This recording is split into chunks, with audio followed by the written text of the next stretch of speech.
Y bienvenidos ahora sí a esta segunda sesión de este curso de análisis de noticias en redes sociales. El día de hoy vamos a estar platicando un rato sobre creencias sobre conocimiento, lo que sea que eso signifique, ¿no? Entonces, vamos a hablar del concepto y algunos modelos muy generales. No va a ser algo muy en profundidad de lo teórico, más bien lo queremos ver como el área aplicada, pero sí hablar de estos modelos nos va a permitir conocer del por qué estamos hablando de este tema, ¿no? Entonces, me parece un tema a mí, la verdad es que muy apasionante, como les decía en el correo, y sobre todo muy necesario para nuestra vida cotidiana, hoy en día que estamos rodeados de tanta información, ¿no? Entonces, bueno, primero que nada les voy a compartir mi pantalla y le voy a encargar al doctor Mario Morales que me diga si se ve bien, porque ya ven que luego se ven cuadros negros y cosas feas. Entonces, permítanme un segundo. Ahí deberían de estarlo viendo. Listo, ¿Se ve bien? correcto. Perfecto. Bueno, pues esta es nuestra segunda sesión, segunda de tres, ¿no? Ya la siguiente es la última y pues prácticamente nos despedimos, ¿no? Entonces vamos a aprovechar esta segunda sesión. Y bueno, la primera parte de la sesión la quiero dedicar un poco a la duda, a dudas y preguntas que hayan tenido de la semana uno. Yo espero que pues hayan avanzado mucho en sus actividades. Fueron 4 actividades muy simples en realidad. Incluían un foro, incluían un par de cuestionarios abiertos. Bueno, uno era relación de columnas, otro era preguntas abiertas sobre qué pensaban de la noticia sobre el Politécnico y la UNAM avalando según esto la homeopatía. Entonces vimos respuestas muy interesantes. Yo me di a la tarea de ponerles una calificación, ¿no? No mucho de retroalimentación, sino pues como para que dieran cuenta de que se está tomando esa puntuación. Y bueno, si tienen alguna duda, pues este es el momento de levantar la mano o de ir conectándola, comentándola en el chat para que puedan, pues hacernosla llegar, ¿no? En lo que se animan, les platico que tenemos actividades síncronas y asíncronas. Es algo que a lo mejor no había quedado tan claro y que durante esta semana pues estuvieron escribiendo algunos correos, ¿no? ¿A qué le llamamos síncrono y a qué le llamamos asíncrono? Síncrono es todos al mismo tiempo, ¿no? Esto es solamente los martes de 7 a 9, es decir, esta sesión, la sesión anterior y la sesión que viene del siguiente martes 5 de abril. Esa es nuestra única actividad síncrona, ¿no? En donde vamos a estar conectados a través de este sistema de Zoom. Y las actividades asíncronas son donde cada quien a su ritmo las va llevando a cabo, que son en realidad pues todas las demás actividades de este curso, ¿no? Es decir, que las actividades asíncronas son obligatorias para el certificado, exactamente, ¿no? Son las que cuentan porque son las que nosotros podemos recoger en plataforma, ¿no? Son estas 12 actividades de las que les platicamos la semana anterior y que vienen en el documento maestro del curso, en donde pues por lo menos hay que cumplir con 9 para poder obtener este certificado, que es pues en realidad es una constancia a nombre de este proyecto de investigación y que, bueno, irá firmada por los responsables del proyecto, ¿no? Pero bueno, en todo caso, pues está muy bien vernos los martes porque es el momento en el que podemos nosotros pues convivir, interactuar, ustedes podrán darle cabida y salida a sus dudas, ¿no? Que sobre todo eso es lo que a nosotros nos importa mucho y que puedan sobre todo también pues conocer un poco más sobre los profesores, ¿no? En otro curso el año pasado tuvimos la oportunidad de impartirlo en una forma totalmente autogestiva, es decir, sin videoconferencias, ustedes iban a su ritmo, pero pues nos hicieron varios comentarios los estudiantes de que querían ver a alguien, ¿no? Querían tener la oportunidad de interactuar con alguien, preguntarle a alguien, o por lo menos pues ver a alguien que está del otro lado de la pantalla, ¿no? En el mismo lugar, al mismo tiempo, aunque sea virtualmente, ¿no? Entonces, por eso es que decidimos que tuviéramos por lo menos 3 sesiones síncronas y por eso es que estamos usando este sistema de Zoom, ¿no? Y bueno, del lado derecho van a poder ver que dentro de cada una de la sección 3 de cada una de las unidades, pues ustedes van a poder acceder a la grabación de las sesiones, ¿no? Como le pusimos ahí el iconito de Zoom para que ustedes pudieran ubicar la grabación de la sesión número 1, pues así será con la sesión número 2, esta. A partir del día de mañana la van a poder encontrar debajo de, en la sección número 3, ¿no? Vamos a obtener información debajo del video que les preparamos para cada una de las secciones, ¿no? Entonces, pues primero aparece el icono de Zoom. Una vez que pasa la sesión, lo cambiamos por el icono de YouTube y ustedes pueden acceder a esa grabación y verla las veces que quieran, ¿no? Entonces, bueno, eso es algo importante por comentar. También nos comentaron que pues a veces los cuadros verdes se activaban, a veces no, estos cuadritos verdes que están del lado derecho de los recursos y de las actividades. En realidad lo que más importa pues son las actividades, ¿no? Si recuerdan, les platicábamos la semana pasada que tenemos 24 elementos contando actividades y recursos, pero pues lo más importante es hacer las actividades, ¿no? Para el día de hoy, pues vamos a empezar a trabajar con las actividades de esta segunda semana que ya tienen que ver con creencias sobre el conocimiento. Y bueno, a pesar de que ya estamos en esta segunda semana, ustedes van a poder ver que pueden seguir accediendo a las actividades anteriores, ¿no? Esto pues tiene una doble finalidad. Por un lado, pues que sepan que pueden volver a revisar el contenido pasado. Y por otro lado, pues en realidad la última actividad, la número 10, es decir, el trabajo, digamos, final, la actividad final del curso, antes de la evaluación final y del uso del bot, es la única que tiene fecha de cierre, que es del 10 de abril. En realidad, todas las demás están abiertas porque pues, prácticamente siempre andábamos abriendo las actividades para algunos, ¿no? Entonces, este arreglo que tenemos por semana es una sugerencia para que ustedes puedan ir organizándose por semana. Pero si por alguna razón no concluyeron alguna de las actividades de la semana uno, la pueden hacer de todas formas, ¿no? Lo más importante es que cumplan con el resto de las actividades o con la mayoría de las actividades, para que puedan, pues, finalmente ir junto con todo el grupo, ¿no? Me parece que todos vamos más o menos en la misma sintonía, vamos cerrando el tema de sesgos y heurísticos, vamos iniciando hoy el tema de creencias sobre el conocimiento y la última semana, la semana siguiente, vamos a tratar el tema sobre algunas estrategias y técnicas para el análisis de información en redes, ¿no? Entonces, bueno, no se preocupen si no siempre se activa la casilla verde. Lo importante es que hagan las actividades y pues nosotros vamos a estar verificando en realidad que ustedes las hayan enviado, que eso es lo más importante, ¿no? De este taller, es realizar las actividades. Y bueno, para esta segunda semana tenemos la unidad 2, creencias sobre el conocimiento, del 28 de marzo al 3 de abril, es decir, desde ayer hasta este domingo que viene, en donde vamos a ver sobre todo nuestra noticia número 5 del NOSODE, que es, qué buena noticia, me encanta esa noticia, no porque sea buena, sino porque es un muy buen ejemplo de noticia.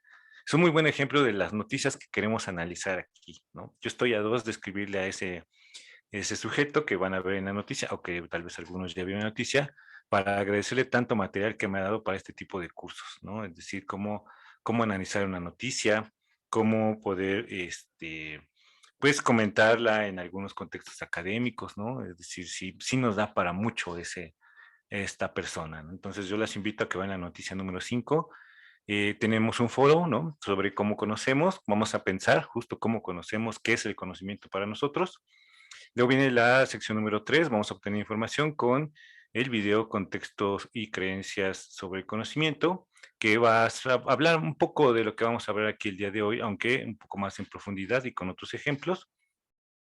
Y también tenemos la sección número 4, en donde vamos a hablar de situaciones sobre creencias. Van a estar ustedes reflexionando con base en el contenido de este video y del día de hoy, lo que vamos a comentar el día de hoy, y van a reflexionar sobre algunas situaciones que les pusimos sobre, pues, qué tipo de creencias se están manifestando en ellas los participantes en estos ejemplos.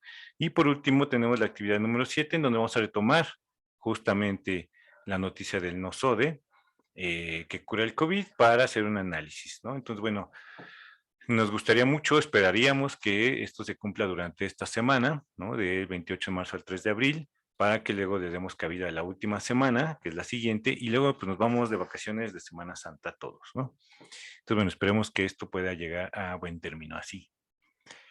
¿Tienen alguna duda hasta aquí en este momento, alguna problemática? Yo sé que algunos de ustedes nos han escrito que han tenido bastante trabajo, que han tenido otras actividades y por eso es que también pues hemos decidido que estas actividades pues vayan siendo completadas con un poquito más de holgura a pesar de las semanas, ¿no? Entonces, pues a los que tuvimos oportunidad, les mandamos tal vez algún mensajito, tal vez alguno de ustedes haya recibido algún correo de cómo te encuentras, ¿no? Porque no habían entrado a plataforma, por ejemplo, y pues puede que tengan algunos correos de nuestra parte, de mía o de nuestro staff, que son Dani, Diana, David y Laura, pues que a veces, bueno, nos preocupamos por saber cómo se encuentran y cuando se inscriben al curso y no ingresan, pues regularmente les preguntamos si tienen alguna dificultad con su nombre de usuario, su contraseña, etcétera, ¿no? Entonces, pues prácticamente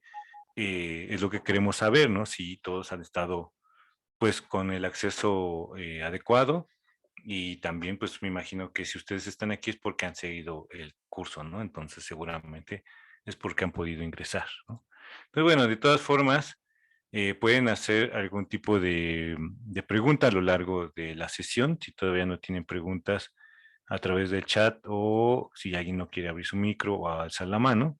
De todas formas, pues pueden eh, interrumpir en cualquier momento, ¿no? Pero bueno, de todas formas sería muy bueno si alguien tiene alguna duda hasta aquí del curso, de cómo hemos llevado a cabo o de alguna otra duda técnica, ¿no? ¿Ahí? Pues parece que, pues parece que nadie. Dice no por el momento, María Alejandra, saludos María, me da gusto verte por aquí. Y Gracias, bueno, yo profesor. espero que vayas completando las actividades del curso. Si ven que volteo de repente es porque tengo dos pantallas y en una voy viendo el chat y en otra voy viendo la presentación que es la que estoy compartiendo. Entonces, bueno, algo que aprendí mucho en la universidad es empezar con anécdotas, ¿no? Me gustan mucho las anécdotas porque nos enganchamos. Es un poco como lo que hacemos en el curso con las noticias, ¿no? No empezamos con lo teórico, empezamos con las noticias, ¿no? Entonces les voy a contar una anécdota que pasó hace mucho tiempo. Imagínense que pues había un profesor que estaba muy preocupado por cómo le estaba yendo a sus estudiantes de universidad. En esta universidad los estudiantes eran muy buenos, los estudiantes eran puro estudiante de calidad, de élite prácticamente, los que tenían acceso a esta universidad y concluyó el primer año de estos estudiantes en la universidad y el profesor se puso a entrevistar a los estudiantes y les preguntó, ¿cómo te fue este primer año en la universidad, ¿no? Entonces notó que se podían dividir en dos grupos los estudiantes cuando hablaban de un profesor. Es decir, se referían continuamente a este mismo profesor y decían de este profesor diferentes cosas.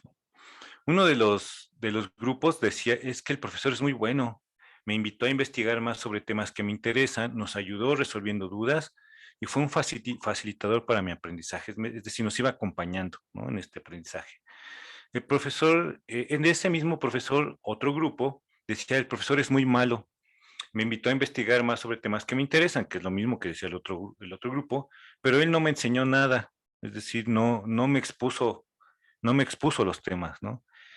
Entonces, ¿para qué lo ponen de profesor si no va a llegar a exponer?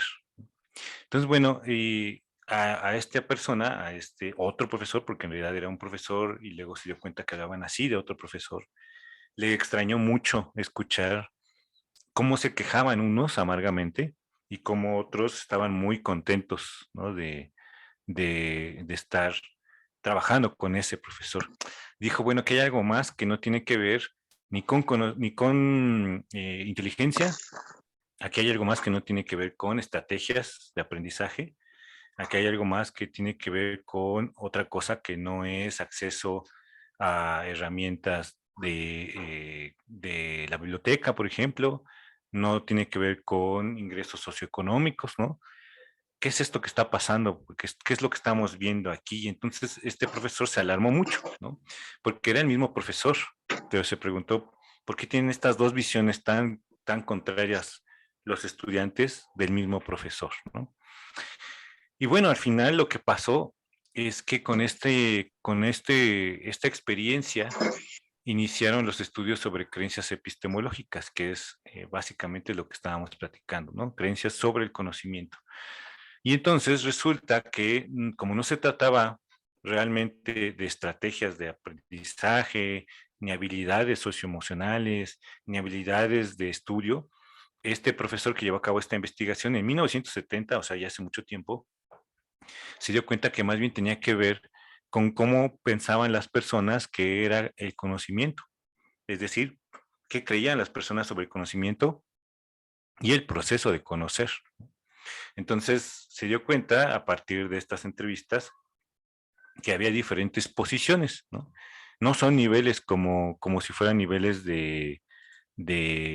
por ejemplo, de manejo de herramientas de Internet, ni tampoco son niveles de aprendizaje, ni tampoco son niveles de expertos y novatos, ¿no?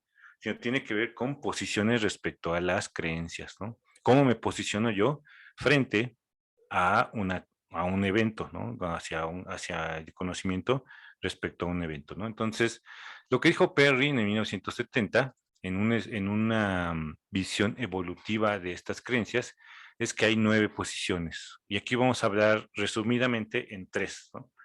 La primera posición es el dualismo, ¿no? Entonces, aquí en esta primera posición sobre el conocimiento, la identificación con la figura de autoridad, padre, madre, libros, etcétera, es absoluta, sin tolerancia hacia puntos de vista alternativos y, por lo tanto, pues no hay incertidumbre, ¿no? Entonces, seguramente con la imagen de la derecha les viene a la mente algo parecido, ¿no? ¿Qué es lo que está pasando en el dualismo? Que muchas veces lo que nosotros creemos es lo que la figura de autoridad nos dice y nosotros pues en realidad no criticamos a esta figura de autoridad, ¿no? La vemos como poseedora de una verdad absoluta y por lo tanto, pues como dice la definición, no hay tolerancia hacia puntos de vista alternativos. Y claro, no existe la incertidumbre porque no hay duda, ¿no? O sea, cuando nosotros estamos tan inmersos en un mundo absolutista, no hay incertidumbre, no hay puntos de vista alternativos y no hay un cuestionamiento de otras formas de hacer las cosas, ¿no? Entonces, al final, pues, ¿qué importa lo que hagan los demás? Lo que hagan los demás no me importa a mí porque ellos están mal, yo estoy bien, ¿no? Entonces, ¿qué pasa con las personas que están en un dualismo? Pues que son muy tendientes a juzgar hacia los demás desde un punto de vista propio, ¿no? Es decir, lo que yo hago está bien, lo que hacen los demás está mal, ¿no? Y podemos ver en esta imagen, por ejemplo, a una mano que está evitando que entren personas de diferentes razas, colores e inclusive, pues tal vez podemos ver ahí algunas acepciones hacia vestimenta, ¿no? Diferente. Entonces, claro, la xenofobia, es decir, la fobia hacia personas de otros países, tiene que ver también con esta visión dualista, ¿no? Nosotros somos los buenos, ellos son los malos, ¿no? Nosotros estamos bien, ellos están mal. Nosotros hacemos las cosas bien, ellos las hacen mal, ¿no? Nosotros tenemos verdadero conocimiento y ellos no saben nada, ¿no? Entonces, claro, en los regímenes absolutistas, pues se trata pues más bien de evitar que las personas pues no puedan ver otras formas de vivir, ¿no?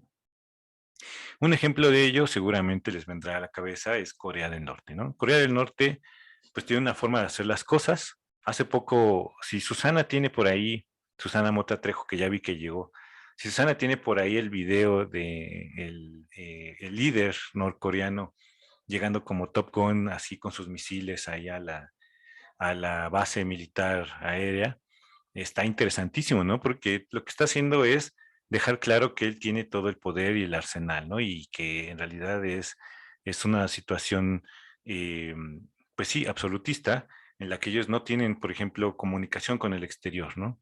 Entonces, claro, los norcoreanos no pueden saber cómo se vive en otros lugares, ¿no? Para ellos, lo único que ven es lo que su propio gobierno, pues es lo que les está mostrando, ¿no? Algo tan simple como Internet está controlado en Corea del Norte. Entonces, imagínense, no podemos saber cómo viven otros y por lo tanto no podemos nosotros criticar si lo que estamos haciendo, lo que estamos viviendo, pues es lo mejor, ¿no? Entonces, pues es lo que tenemos, es lo que hay, es lo que vemos, ¿no? Y por lo tanto, ni siquiera me siento incómodo, no hay incomodidad de sentir que, de tener una duda, ¿no? De saber si esto está bien o está mal. porque en realidad pues no conozco otra forma. Entonces, es una forma muy absoluta de vivir, ¿no? Por otro lado, cuando vamos avanzando, empieza el multiplicismo, ¿no? Aparece la incertidumbre, pero se asume que habiendo maneras o métodos adecuados es cuestión de tiempo de encontrar las respuestas correctas.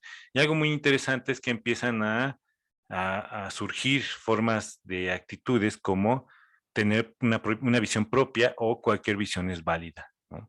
Entonces, me gusta la imagen que encontré del lado derecho porque de alguna forma surge el respeto hacia los demás, ¿no? Si en la posición anterior no había un respeto hacia los demás, porque el mío es el bueno, el que vale la pena, y el de los demás es el que no vale la pena conocer y tampoco me interesa y tampoco, o inclusive tal vez ni puedo, pero el de ellos es el no válido.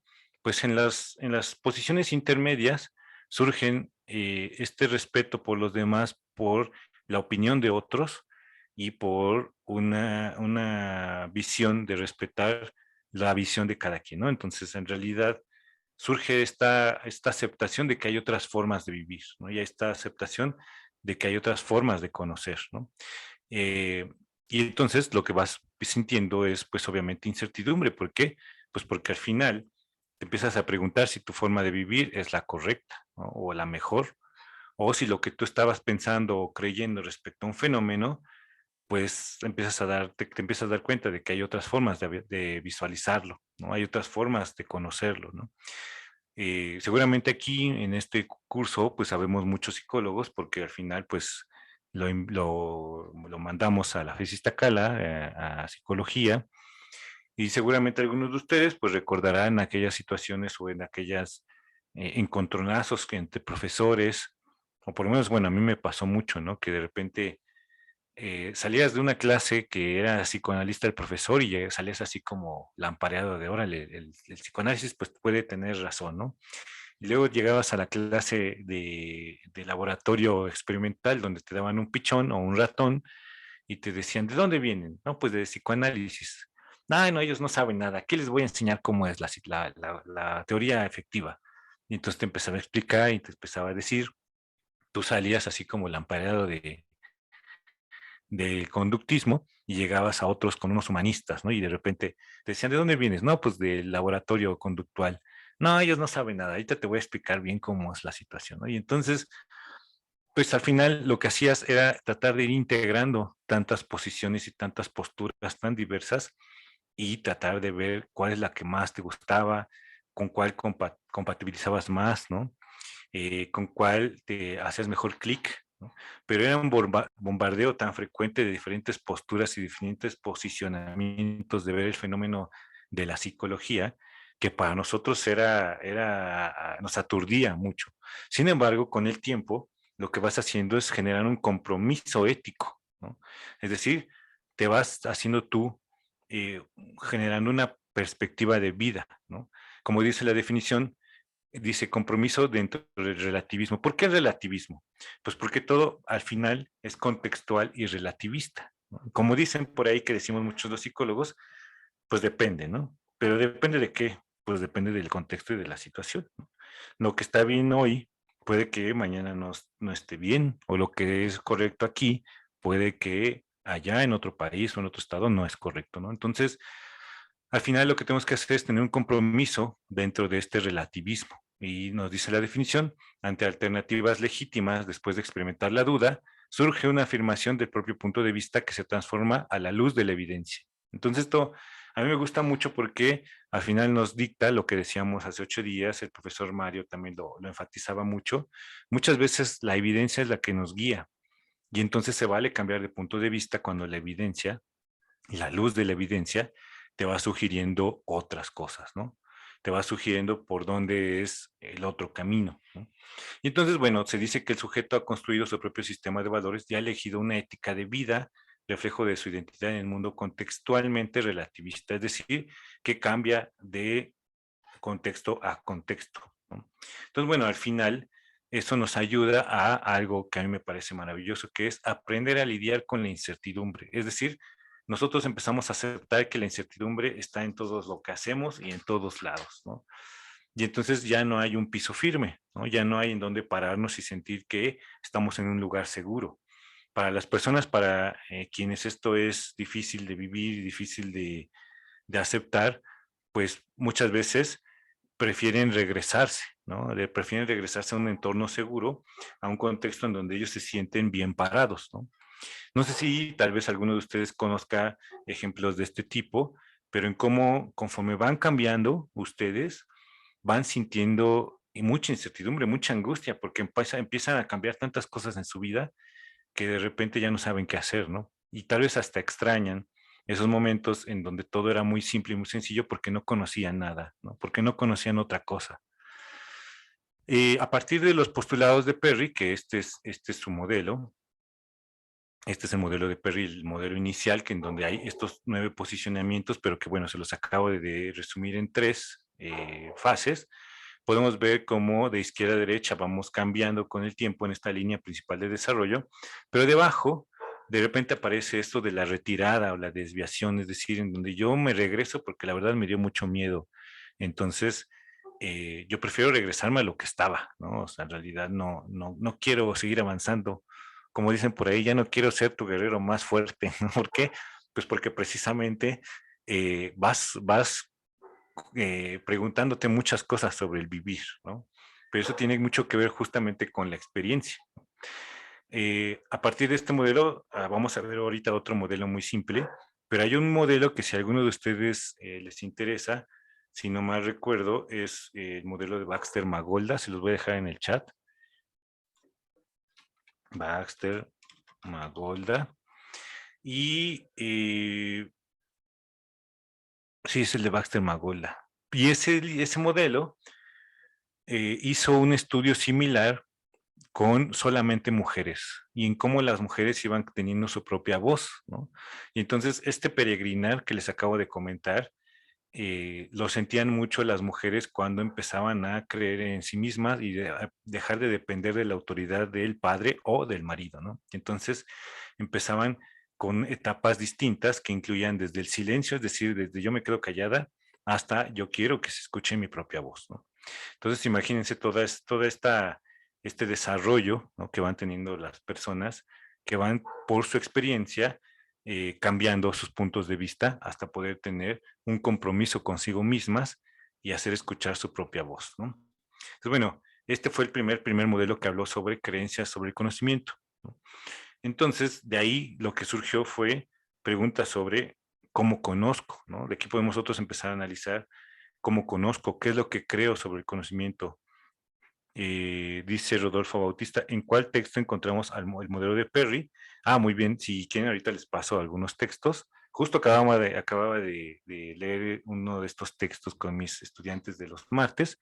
Segundo de mis estudiantes de los martes tiene en la mano la referencia de que vimos el jueves pasado. Por favor, se la encargo en el chat.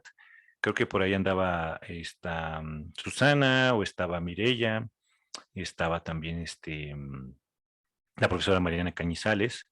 Ah, ya me dijo Sana que ahorita lo pasa, ¿no? Esta de Sanoto y Gaeta, ese mero. Y bueno, em, es una cosa pionera, ¿no? Para la educación, ¿no? Pero no solamente para la educación, sino parece que para el desarrollo. Lo que resulta es que si alguno de ustedes se acuerda del desarrollo epistemológico, que al final es lo mismo, el desarrollo epistemológico de los niños a través de los estudios de Piaget, porque Piaget era epistemólogo, no era psicólogo. O sea, Piaget lo que quería era saber cómo conocían los niños, ¿no? Y entonces de ahí desarrolló pues sus etapas de desarrollo del conocimiento en el niño, ¿no? La preoperatoria, operatoria, operaciones formales, concretas, formales, etcétera. Y parece que estas son etapas que continúan esa línea, pero en adultos, ¿no? Y entonces ya en los adultos no tiene que ver con el desarrollo a partir del tiempo o a partir de la maduración, ¿no? No tiene que ver con la edad, sino tiene que ver con la experiencia. Porque claro, nosotros podemos conocer personas que viven toda la vida en el dualismo, es decir, que se quedan con esto de, pues yo estoy bien y tú estás mal, ¿no? Y podemos poder conocer personas jóvenes que están ya en una situación de compromiso con el relativismo y lo contextual, ¿no? Eh, ahí así, ahora sí que ahí tiene que ver más bien con qué otro tipo de experiencias estamos viviendo nosotros en nuestra vida cotidiana para poder generar este tipo de desarrollo, ¿no? Pero claro, ver este tipo de modelos, pues nos abre mucho esta perspectiva. Eh, en otros modelos, vamos a avanzar un poco, otros modelos dijeron, pues está muy bueno este de Perry, pero yo lo voy a modificar un poco porque creo que hay dimensiones que no son una única dimensión que cambia, ¿no? Sino que son dimensiones que se pueden a su vez dividir en otras dimensiones. Y entonces llegamos al modelo de creencias epistemológicas de Hoffer y Pintrich de 1997, que nace a partir del modelo de Perry de 1970, ¿no? Entonces, lo que dicen Hoffer y Pintrich es que cada dimensión es hasta cierto punto independiente, ¿no? Y lo que hacen ellos es generar dos grandes áreas. Por un lado, la naturaleza del conocimiento, que es el recuadro izquierdo, y por otro lado, el proceso de conocer, que es el recuadro derecho. En la naturaleza del conocimiento encontramos la certeza, en donde creemos que el conocimiento es estable o es cambiante. Ahorita vamos a ver cada uno un poquito más puntualmente. Muchas gracias, Susana, por compartir el documento en el chat. Ya lo pueden ver ahí, de epistemología de Perry, ¿no? Me parece que tiene cosas muy interesantes. Bueno, es de Sanoto y Gaeta, pero hablan de Perry.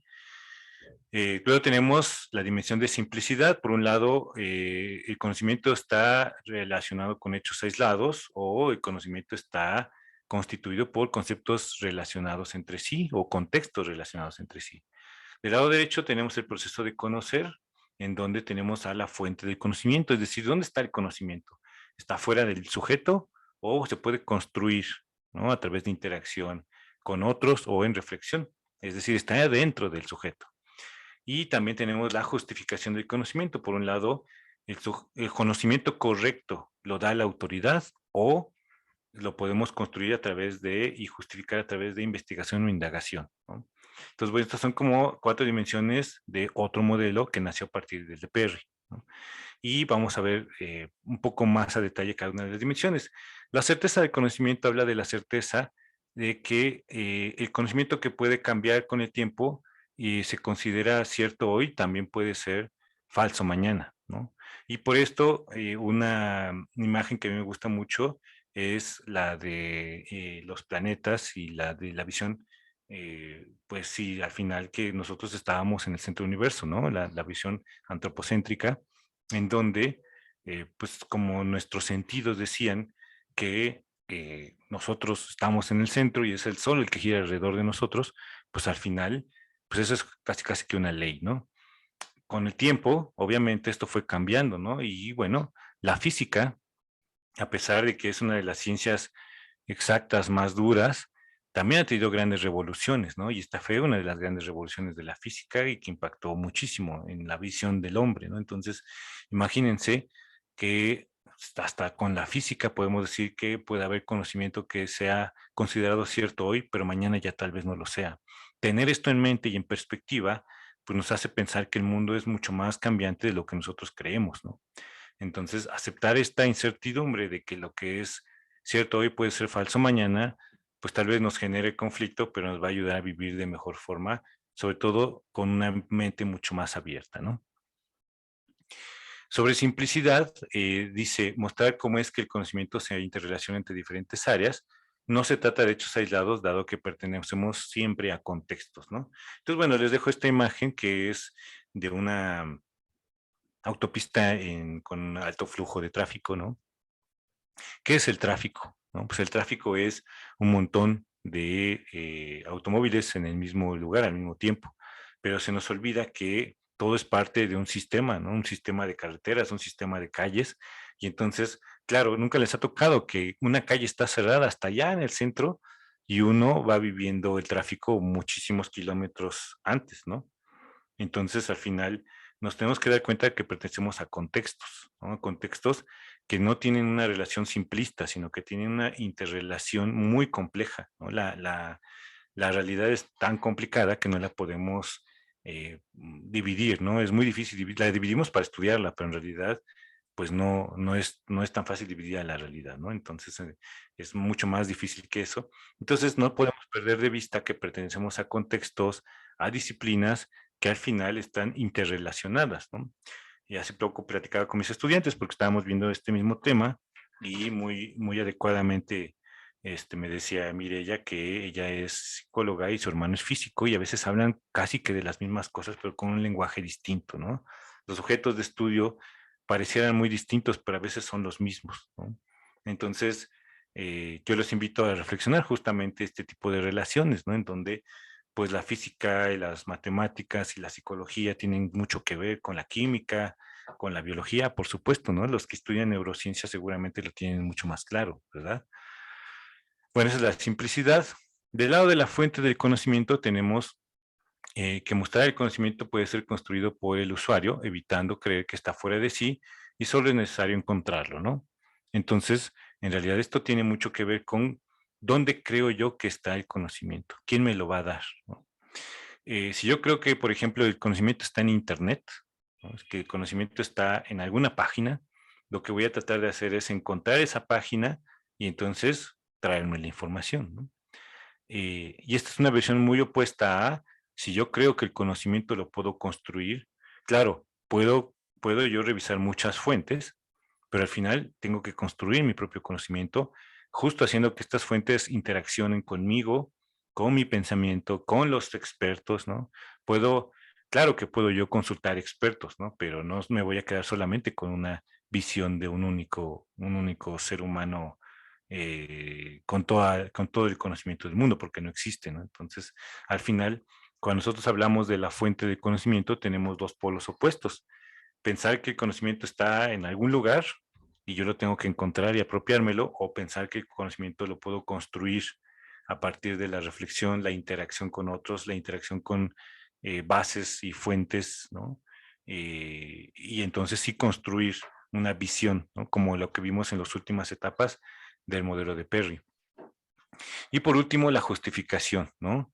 Es decir, lo que queremos hacer es incentivar en el usuario la creencia de que el conocimiento puede ser comparado, contrastado y evaluado a través de estrategias de investigación e indagación y no solo ser aceptado por tratarse de fuentes de autoridad excesiva o con excesiva confianza, ¿no? Es decir, lo que tratamos de hacer es que las personas estén tratando de justificar siempre su conocimiento porque hubo un proceso activo y reflexivo para llegar a conclusiones, ¿no? Y como decíamos hace rato en el modelo de Perry, al final la evidencia tiene un peso importante, ¿no? Pero ¿cuál evidencia? Como decíamos hace 8 días, pues no solamente la evidencia de lo que dice un artículo, ¿no? Sino lo que dicen 2 o 3 artículos y además la evidencia que dicta mis sentidos y mi experiencia, pero en un todo conjunto, ¿no? No nada más quedarme con la experiencia inmediata de lo que vivo hoy en día, ¿no? Y lo que puedo llegar a conocer a través de, pues, mi visión, de mis lecturas, de mi propio pensamiento, sino también justamente a partir de un cúmulo de estrategias de investigación y de indagación, ¿no? Y si la evidencia me dice que no va por ahí, pues entonces está muy bien y muy justo cambiar de opinión, ¿no? Hace muchos años, cuando yo estudiaba la carrera, me decía un compañero que al final la ciencia es una forma más de hacer caso al conocimiento, ¿no? Pero decía, no, pero es que al final la ciencia es la única que dice, la única que no es dogmática y entonces dice que puedes cambiar de opinión, pues, y que si la evidencia te dice lo contrario, la ciencia te dice, pues cambiemos todos de opinión, ¿no? Y entonces, para eso hay muchísimos ejemplos, ¿no? Tal vez alguno de ustedes conozca alguno de estos ejemplos, pero bueno, el cómo ha ido cambiando todo a partir de los grandes descubrimientos científicos, por ejemplo, las grandes revoluciones científicas, pues son cambios de paradigmas importantísimos, ¿no? En donde se pensaba que las cosas se hacían de una forma y al final resulta que no era así, ¿no? O sea, el descubrimiento de los gérmenes y que lavarte las manos salva vidas como cirujano, pues fue toda una revolución, ¿no? Entonces, bueno, estas son las cuatro dimensiones del modelo de Hofer y Pinterich.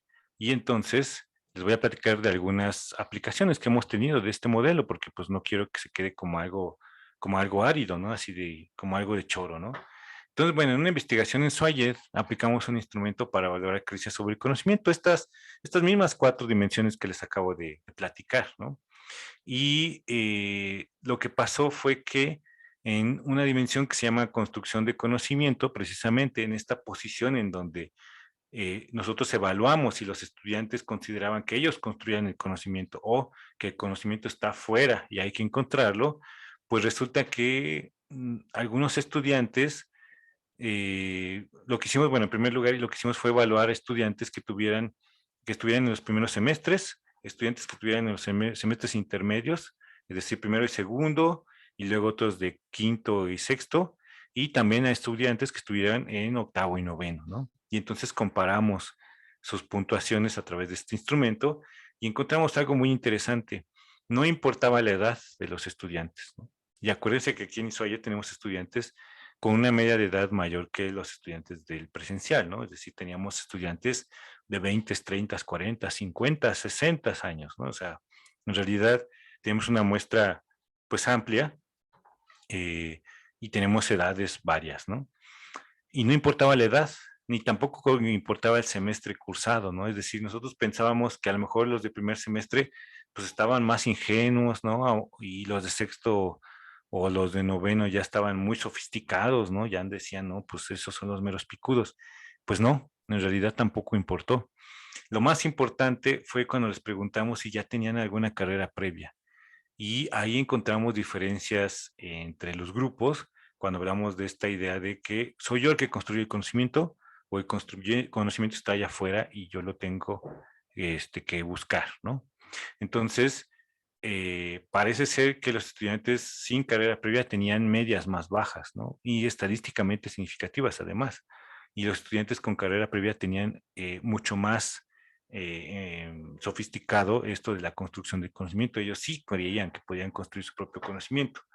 ¿Y esto de quién es culpa? Pues nuestra, ¿no? De los profesores, yo creo también, ¿no? Porque al final, pues nosotros estamos siempre como, pues llevando a los estudiantes a que sean ellos reproductores de conocimiento, todavía no constructores de conocimiento. Eso generalmente se ve hasta el posgrado, pero yo sí tengo la idea de que lo tenemos que enfatizar desde ahora, desde la universidad.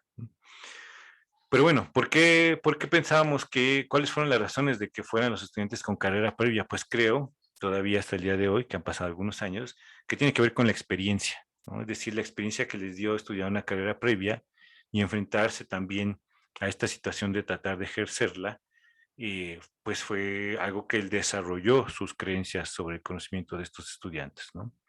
Entonces, fue un dato que a nosotros nos llamó mucho la atención y hasta el día de hoy, pues lo defendimos como una de nuestras grandes investigaciones y de nuestros descubrimientos en la gente de Swayet. En otro ejemplo, para algunos estudiantes, bueno, hicimos un análisis de textos pseudocientíficos, es decir, textos que parecían ser verdad y tener información verídica, pero no lo eran, y le pedimos a algunos estudiantes de psicología que, pues, y respondían algunas preguntas sobre estas dimensiones, certeza, simplicidad, fuente, justificación, y que hicieran una conclusión, ¿no? Preguntas muy simples como qué tan verdadero crees que es el conocimiento, se relaciona con otras áreas o con otras disciplinas, es vertido, el conocimiento es contrastable con otras fuentes, ¿no? Por ejemplo, describe cómo haces para saber qué conocimiento es verdadero o falso. Entonces, bueno, aquí encontramos algunas cosas muy interesantes porque al final nuestros estudiantes lo que decían es que lo más importante es que si no es científico no es verdad, ¿no? Otra cosa que nos decían es que no hay relación entre lo expuesto y las disciplinas científicas, ¿no? Porque, bueno, uno de estos textos tenía que ver con el Reiki, por ejemplo, para el tratamiento de la depresión, ¿no? Y entonces decíamos, ¿tú cómo ves este texto? O sea, responde a estas preguntas y nos decían, es que eso no es científico y no hay relación entre lo que se está exponiendo en este texto y las disciplinas científicas, ¿no? Otros decían, es que no hay fuentes del texto que puedan respaldar lo que están afirmando. Y también otro nos decía que necesitaba hacer una contrastación de este conocimiento con otras fuentes y revisar las fuentes presentadas en el texto. O además algunos inclusive se dieron a la tarea de buscar más información sobre el tema para poder tener una decisión y una opinión informada, ¿no? Entonces nos llamó mucho la atención esta posición sobre la justificación y algo que nos dijeron, es decir, algunos ejemplos de argumentaciones, En cuanto a certeza, nos decían, no podemos sustentar algo como cierto si no cuenta con bases y sustento científico para su comprobación. Otros decían en el área de simplicidad, sin embargo, con artículos científicos no se puede relacionar porque el texto expuesto no tiene ningún tipo de evidencia científica, ¿no? También otros nos decían, el texto trata de valorizar los conceptos de Reiki, masaje, Anma, sin embargo, termina por sugerir referencias que no le dan validez científica y además refutan la utilidad de dichas técnicas, ¿no? Es decir, los textos incluían referencias que a su vez hablaban mal de esas técnicas, ¿no? Pero como que las revolvieron en el texto por alguna razón. Y en justificaciones decía, la evidencia publicada hasta ahora manifiesta gran cantidad de limitaciones en los estudios realizados, además de la necesidad de llevar a cabo un mayor número de ensayos clínicos que revelen y afirmen fehacientemente los beneficios que se obtienen de la aplicación de las terapias complementarias en este tipo de pacientes, sobre todo en la de Reiki, ¿no? Entonces, bueno, podemos ver algunas argumentaciones que a nuestro parecer parecían muy sofisticadas, pero pues que también tenían así como una fe ciega en todo lo que tiene que ver con lo científico, no sé si se dieron cuenta, ¿no? También. Y eso tiene pues también a su vez un nivel de peligro interesante, ¿no? ¿Por qué? Pues porque todo lo que parezca científico parece que para ellos es verdad, ¿no? Y entonces, en el año pasado, ya aquí ya si nos encontramos ahora sí en este proyecto actual de noticias, pues ¿qué fue lo que hicimos? Pues primero evaluar la confianza de los sujetos, ¿no? Entonces levantamos una encuesta en donde incluimos personas que tenían secundaria, bachillerato, universidad, primero o cuarto semestre, universidad de quinto, noveno y también posgrado terminado. O sea, todos estos son grados terminados. Les preguntábamos, bueno, ¿en quién confías más? Y nos decían los de secundaria y bachillerato y los primeros semestres de universidad que en sus padres, ¿no? Y entonces nos llamó mucho la atención, ¿no? ¿Por qué? Pues porque al final todavía vemos a los padres como una figura no solamente de autoridad, sino también de respeto, pero también como una fuente de conocimiento, ¿no? Entonces, pues muchos de ustedes, seguramente, yo lo sé, son padres, ¿no? Entonces imagínense la responsabilidad también que eso tiene en lo que ustedes dicen, ¿no? Porque además la pregunta tenía mucho que ver con, o sea, ¿en quién confías si te manda información por redes sociales, ¿no? O sea, porque recuerden, este fenómeno de las redes sociales y las noticias, pues no tiene que ver con noticias en aislado, sino tiene que ver muchas veces con noticias que nos envían nuestros familiares, nuestra pareja, nuestros amigos, por supuesto nuestros padres. Pero algo muy interesante que nos pasó fue que en los últimos semestres de universidad y sobre todo en el posgrado, pues ya no eran los padres en las personas en las que más confiaban, sino eran los profesores. Y entonces dije, ay, nanita, ahora sí, pues lo que yo hablo también tiene que ver con el impacto que tengo en los demás, ¿no? ¿Por qué? Pues porque ya empiezan a dejar de confiar demasiado en la familia para empezar a creer en las figuras de autoridad. Y esto se parece un poco con lo que les acabo de comentar, ¿no? No podemos sustentar algo como cierto si no cuenta con bases y sustento científico. Y entonces, ¿qué hicimos mañosamente? Les pusimos una noticia de un tratamiento alternativo con apariencia de ser verdadero, ¿no? Y es decir, parecía un artículo científico, ¿no? Y entonces, inclusive los de posgrado terminado vieron esta noticia como algo verdadero y no fueron capaces de discernirla y analizarla y ver que era una noticia falsa. Entonces, claro, porque como tú estás tan acostumbrado a creer en lo científico, pues aquello que parezca un PDF y parezca algo de una revista importante, pues va a parecer verdad, ¿verdad? Pero cuando haces un análisis más detenido, pues te das cuenta que no siempre es verdad lo que nos están poniendo como si fuera un documento científico y verdadero, ¿no? Entonces, bueno, utilizamos otra escala que tiene que ver con este instrumento para evaluar creencias sobre conocimiento y resulta que hasta en los estudiantes de posgrado, cuanto más difícil consideraban el uso de herramientas personales de validación de la información, más creíble creían que era la noticia. Es decir, había preguntas relacionadas con, no es posible, por ejemplo, no es posible determinar que algo es verdadero o falso en Internet, ¿no? Y entonces parece que las personas que tenían esta tendencia, aún siendo de estudiantes de posgrado terminado, pues tenían esta tendencia a calificar la noticia como si fuera verdadera, ¿no? ¿Y esto por qué consideramos que sucede? Pues porque a pesar de que se les ha enseñado también a evaluar la información, pues confían demasiado en las fuentes de conocimiento que parecen artículos científicos, ¿no? Entonces hay que tener mucho cuidado con cómo evaluamos la información que está en Internet y eso lo vamos a ver realmente más a detalle en la siguiente sesión, precisamente. Con eso vamos a cerrar este curso, ¿no? Estas primeras dos sesiones son un poco para tener un marco de referencia más amplio sobre cómo nuestra mente trabaja cuando nos enfrentamos a este tipo de situaciones de noticias, ¿no? En redes sociales. Pero la última, pues va a tener que ver sobre todo con qué estrategias podemos emplear para analizar justamente la información que vemos en Internet, ¿no? Que en realidad es al revés generalmente, ¿no? O sea, en Internet ustedes van a encontrar un montón de cursos o un montón de ayudas que tienen que ver con cómo desmenuzar una noticia o una dirección de Internet y fijarnos en la web, fijarnos en el autor, ¿no? Y es hasta donde se llega. Pero en este curso tratamos justo de más bien cambiar nuestro pensamiento y nuestras concepciones para luego dar paso a estas estrategias que son más simples que tienen que ver con medios de comunicación, ¿no? Estructuras de los mensajes de comunicación. Además, imagínense, ¿no? Cambiar una creencia, cambiar algo que llevamos cargando muchos años es muchísimo más complejo que aprender a evaluar una noticia, ¿no? Y bueno, por eso pusimos a este amigo que es el de la noticia, el de la sonrisa chistosa, porque pues al final sí me quedé un poco así como, ¿qué está pasando con nuestros estudiantes, inclusive de posgrado, ¿no? Esta fe ciega que tienen en lo que parece científico, ¿no?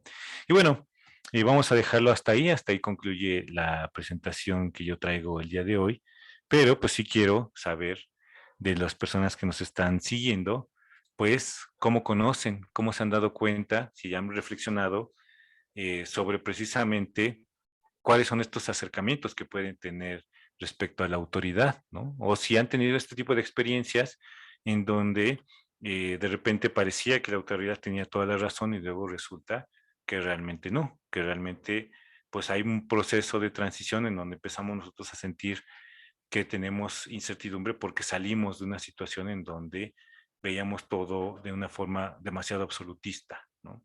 Entonces, bueno, vamos antes de darle el paso al profesor Mario con algunos comentarios que nos va a compartir, pues quería ver si alguien nos levanta la mano y nos comenta qué le viene a la mente con este contenido sobre creencias sobre el conocimiento y poderlo platicar un poco en esta mitad de la sesión. Bueno, un poquito más de la mitad llevamos, ¿no? Dice Lucía Santillana, pensamiento complejo e interdisciplinario, exacto, ¿no? Con eso tiene que ver sobre todo eso de la simplicidad, porque en realidad no es tan simple. Rubí, ¿tienes comentarios? Hola, buenas noches a todos. Buenas Yo noches. creo que el acercamiento al conocimiento empieza por cuestionarnos todo, ¿no? Por cuestionarnos el por qué, el para qué y de todos, porque a veces como lo comenta, dice el profesor algo o alguien, digamos que es nuestro jefe o lo que sea, y ya porque es para nosotros es la autoridad, podemos decir, no, pues sí es cierto. Yo considero que lo principal es eso, la cuestión de el poder cuestionarnos, ¿no? ¿Será cierto? E investigar siempre, ¿no? Sería cuestionarnos y la investigación para poder acercarnos al conocimiento. Muy bien, Rubí, me gusta mucho tu participación, sobre todo por lo que dices, cuestionarnos, ¿no? Esto tiene, como verán, mucha relación con lo que vimos la semana pasada sobre los sesgos, ¿no? Y ahora quiero hacer una pequeña acotación. ¿En dónde viven los sesgos? Pues los sesgos viven en nuestras creencias, ¿no? Realmente todavía no hay un modelo que explique cómo los sesgos están inmersos o inmiscuidos o embarrados, o no sé si están embarrados, no sé si están entrelazados, no sé si están encimados, ¿no?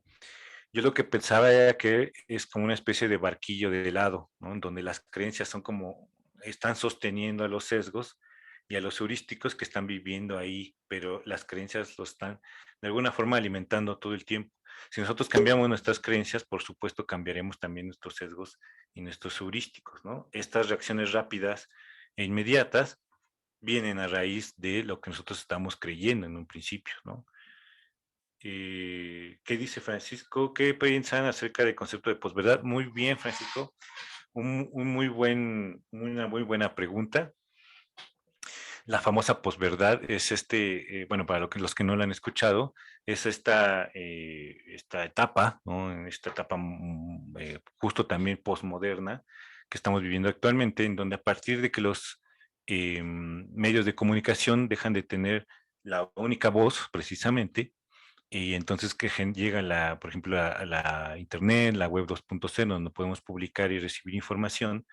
Entonces, hay un fenómeno que se llama posverdad, que es decir, más allá de la verdad, en donde ya la verdad no existe como una única forma, ¿no? No es una única la verdad, no es una verdad absoluta la que existe, ¿no? ¿Por qué? Pues porque hay diferentes formas de acceder a la verdad, diferentes formas sobre todo de representarla y por supuesto diferentes narrativas que tienen mucho que ver con eso, con diferentes narrativas sobre cómo se nos presenta la verdad, ¿no?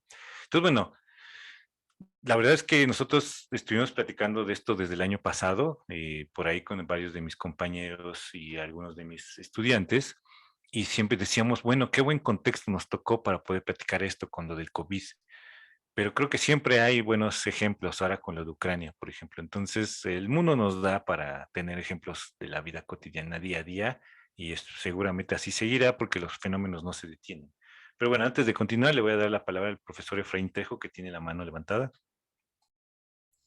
Sí, muchas gracias. Nada más sobre el concepto de posverdad, lo que me llamó la atención y que justamente siempre procuro compartir con mis estudiantes es recordar que todos tenemos un punto de vista distinto, como estábamos viendo, sobre contextos, creencias, experiencia de vida. Digamos que todo es relativo.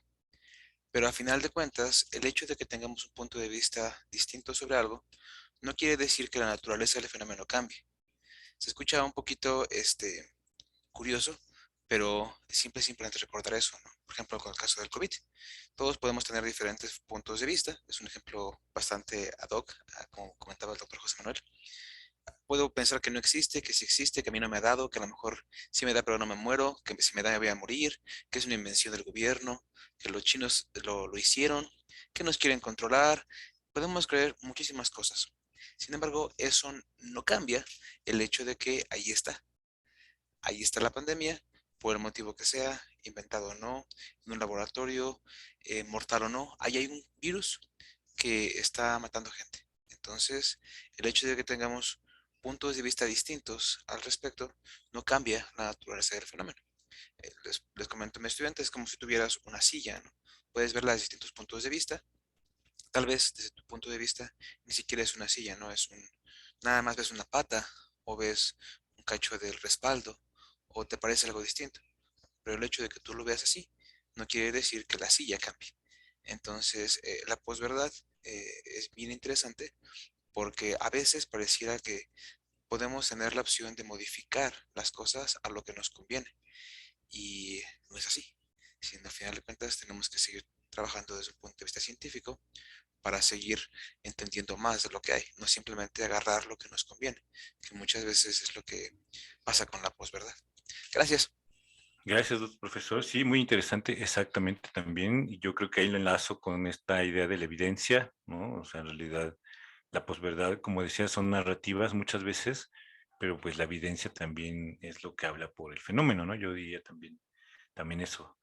Dice Susana, una de mis estudiantes, dice, ¿qué tal si los sesgos definen las creencias? Pues sí, yo creo que sí, ¿no? O sea, es decir, las creencias están como de alguna forma sosteniendo a los sesgos, pero por supuesto que tú como persona, eh, tu reacción inmediata, claro que está relacionada con las creencias, pero claro que eso va a ir retroalimentando a los sesgos, ¿no? También los sesgos y las creencias se van retroalimentando mutuamente y yo creo que tiene que pasar algo muy explícito para que puedas cambiar las creencias y por lo tanto cambiar los sesgos, ¿no? O sea, instrucción, por ejemplo, como lo que tratamos de hacer aquí, ¿no? Intercambian puntos de vista, ¿no? Cuestionamientos sobre cómo pienso, sobre qué creo, ¿no? Sí, también yo creo que, por ejemplo, el acceder, ¿no? A otro tipo de personas y de población. Por eso dicen que los viajes cambian mucho, porque cuando tú te vas de viaje, ves otras formas de vivir, ¿no? Y entonces te empiezas a cuestionar la tuya propia también y dices, creo que me gustaría un cambio, ¿no? Entonces muchas de nosotros, por ejemplo, nos hemos enfrentado a un poco de incertidumbre cuando empezamos a ver que cómo viven otras personas, ¿no? Entonces, claro, dices, creo que mi forma de vida no es la única ni es tal vez la mejor. Entonces empiezas a sentir esta incertidumbre para ver y tratas de ajustarte, ¿no? Para ver si vas a hacer un cambio, vas a seguir como estabas o vas a tratar de integrarlo. Y claro que un golpe de estado, por supuesto, que cambia la vida. Dice Francisco Limas, ¿alguna bibliografía que puedan compartir acerca del término posverdad? Sus comentarios son puntuales. Y bueno, nuevamente voy a invitar a mis estudiantes si tienen por ahí las lecturas que hicimos el seminario del año pasado. Por ahí vimos unas de noticias en la era de la posverdad. Ya ves, Susana tiene todo, que además está haciendo una investigación sobre estos temas muy interesantes, ¿no? Dice Ángeles Guadalupe Macona, empiezo a cuestionar mis creencias, pues yo estudié Reiki, pues es cosa de preguntarse cosas, ¿no? Trato de esto tiene muchas variantes y tiene muchas aplicaciones, ¿no? Estos temas, lo del sesgos, lo de creencias, por supuesto, aquí nos estamos enfocando en analizar las noticias, ¿no? Y tratar de ver cómo estos cambios de pensamiento, si se fijan, todavía no hablamos ni siquiera de un ejemplo de noticias, sino estamos hablando de lo que pensamos sobre qué es lo que nos rodea del mundo y luego cómo eso puede impactar en las noticias cuando las leamos, ¿no? Y entonces son marcos de referencia mucho más amplios, ¿no? Que solamente decir, ay, pues no crean en el Universal, o aguas con los de Televisa, ¿no? O aguas con los de, el de Forma, ¿no? Entonces, estamos tratando de generar marcos de referencia mucho más completos y mucho más profundos para que puedan permear en diferentes áreas de su vida, ¿no? Y bueno, eso incluye obviamente a las noticias, porque claro, cuando tú ves una noticia, dependiendo de la fuente, que es la fuente de conocimiento, dependiendo de cómo justificas tú hacia ti mismo que esa información es verídica, si haces algún proceso de estrategia de investigación, indagación, pues claro que eso va a cambiar en cómo tú te estás apropiando de la noticia, ¿no? Y lo que tú crees de la noticia, ¿no? Entonces, fijan estos dos temas de la semana pasada y son muy complementarios. Uno tiene que ver con nuestras reacciones rápidas del sistema 1 y parece que las creencias viven un poco más hacia el sistema 2, pero de todas formas permean el sistema 1, porque nuestras reacciones inmediatas tienen que ver con creencias. Entonces, claro que pues hay temas, ¿no? Que son complicados cuando empezamos a hablar de algunas, pues sí, ¿no? Algunas evidencias, ¿no? No quisiera llamarle sobre todo evidencias científicas, pero sí hay la evidencia que nos da algún tipo de tratamiento y pues ver qué es lo que nos está diciendo, ¿no? Entonces, pues la evidencia es la evidencia, como decía el profesor Efraín Trejo, y esa está ahí, ¿no? Y hay que tratar de indagar en ella, ¿no? Y bueno, también hay otras cosas que se llaman metaanálisis, en donde hacen análisis de grandes cantidades de publicaciones para generar evidencias sobre las evidencias, ¿no? Es decir, agrupar evidencias. Y bueno, hay algunos metaanálisis de muchas formas de terapias alternativas que nos permiten tomar decisiones, ¿no? Ya encontró Susana el de la posverdad, ahí se los deja en el chat. Muchas gracias, Susana, por siempre estar con todo a la mano, ¿no? Además, les cuento que Susana nos sigue desde Washington, entonces es nuestra estudiante internacional y que pues parece que tiene todo ahí a la mano. Muchas gracias, Susana. Beatriz dice que, no, antes de Beatriz estaba el profesor Efraín, dice Lee McIntry podría ser una opción para abordar el concepto de posverdad, como siempre con cautela y de forma crítica, muy bien, claro. Y Beatriz dice que es la primera vez que escucha la palabra posverdad y bueno, es algo que ahora está en el día a día, Beatriz. Entonces, seguramente, si ustedes echan un clavado en estas lecturas que nos comparte Susana, pues van a poder saber un poquito más del tema, porque además es un tema que trata mucho a las personas desde el punto de vista de la comunicación, ¿no? O sea, cómo pierden fuerza los medios de comunicación masivos y ganan fuerza las redes sociales, ¿no? Y entonces, pues ahora lo que dice cualquier influencer que está en este marco de la posverdad, pues se puede tomar como algo verdadero, ¿no? Y entonces, pues al final tenemos que tomar decisiones justamente con quién lo está diciendo, por qué lo está diciendo, qué background tiene, qué trasfondo tiene que lo esté diciendo, ¿no? Entonces, pues hay que darle cabida a muchos puntos de vista, tomar una decisión después y asumir el propio, ¿no? Dice Francisco, Beatriz y Gilberto que muchas gracias. Y luego Héctor Ramírez dice, quizás sea básico, pero para el concepto posverdad sugiero también el ciudadano digital de Ulrich Reiter. Es una visión más desde el derecho, muy interesante. Fíjate que ese yo no lo conocía, Héctor. Se me hace que la voy a buscar, ¿no? Creo que sería un texto muy interesante y lo voy a buscar para echarle un ojito. Gracias, Héctor. Y bueno, esas recomendaciones valen mucho la pena porque creo que como les decía hace rato, tenemos una población muy diversa en el Tsoayed y en las personas que se inscribieron a este curso, porque además les cuento, en Tsoayed no solamente tenemos psicólogos, sino tenemos personas que están haciendo su segunda carrera y además de parte del mismo taller, cuando tenemos ahora esta opción para personas que son de público en general, no solamente de la FES Iztacala, pues se unieron muchos de ciencias políticas, entonces por ahí hay sociólogos, por ahí hay administradores públicos, por ahí hay, me parece que también politólogos, ¿no? Comunicólogos, entonces por ahí alcen la mano, seguramente hay varios, y me llama mucho la atención que tienen otra forma, ¿no? de ver estos fenómenos.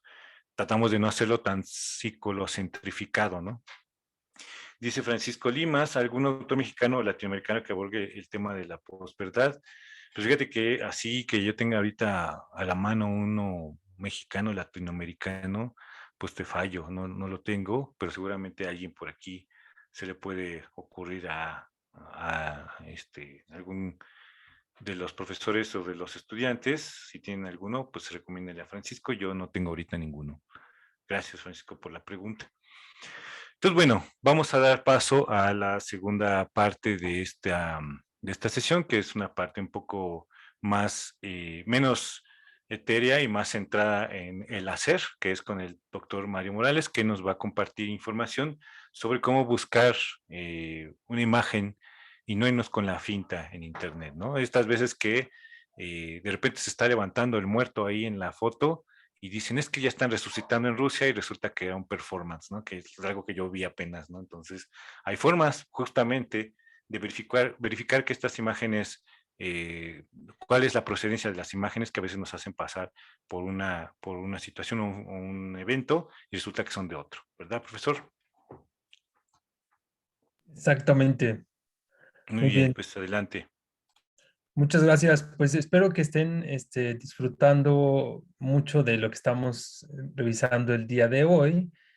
Y para continuar, pues vamos a hablar un poquito acerca de evaluar imágenes en Internet. Lo que queremos y nuestro propósito es que ustedes se lleven algunas estrategias y recomendaciones de cómo hacer una búsqueda de imágenes en Internet desde una visión de la evaluación para que les permita tomar decisiones respecto a valorar si esa imagen que están encontrando es verdadera o realmente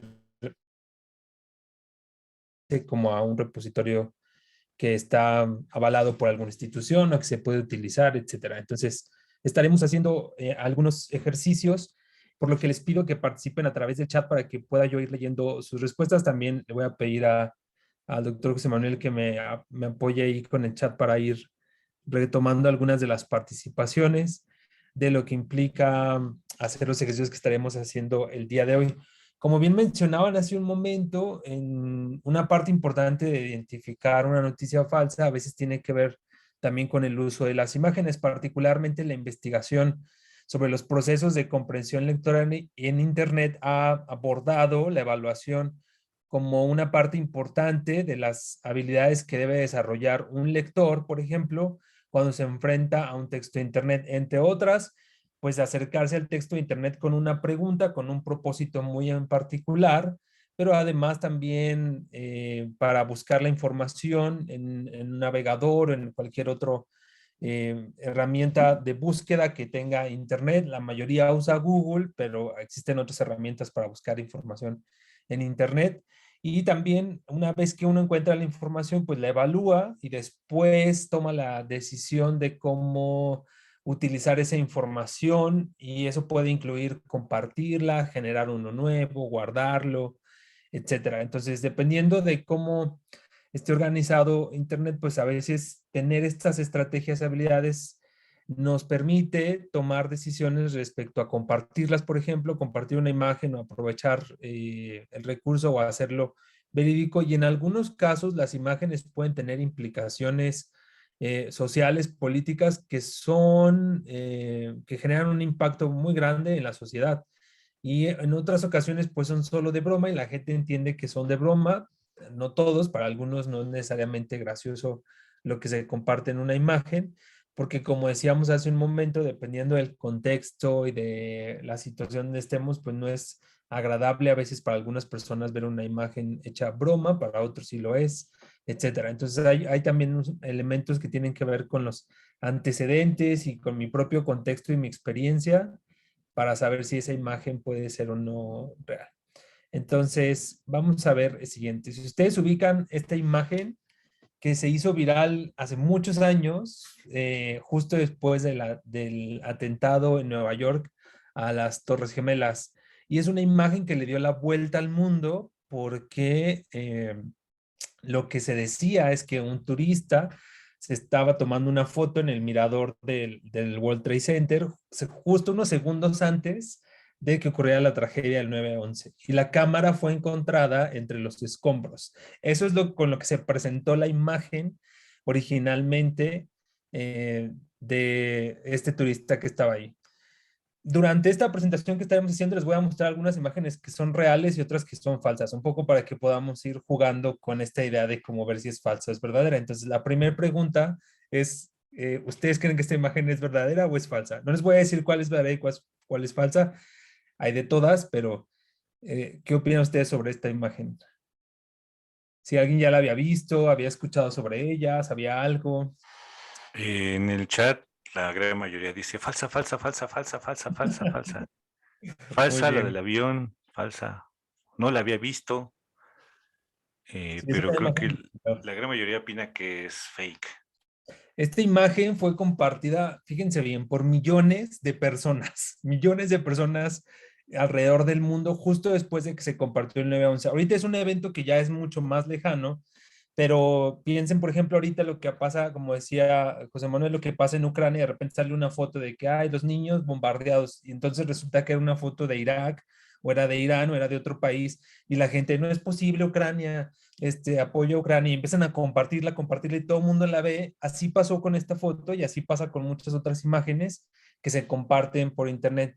Fíjense que después del evento del 9/11, que se comparte esta imagen, 2 meses después un hombre de origen húngaro admitió que él era el de la foto, que él era el turista de la foto, pero que la foto fue tomada durante sus vacaciones en Nueva York en 1997, cuando en realidad pues, el atentado ocurrió en 2011. Entonces, él admitió que había pegado el avión pues, en el fondo de la imagen, intentando pues crear como a manera de broma, de humor negro, una imagen de que él había estado ahí durante el atentado para compartir con sus amigos, pero fíjense cómo que fue algo que él hizo solamente para compartir con sus amigos, pero se sale de control y tiene un impacto en la sociedad en cómo se utiliza la imagen.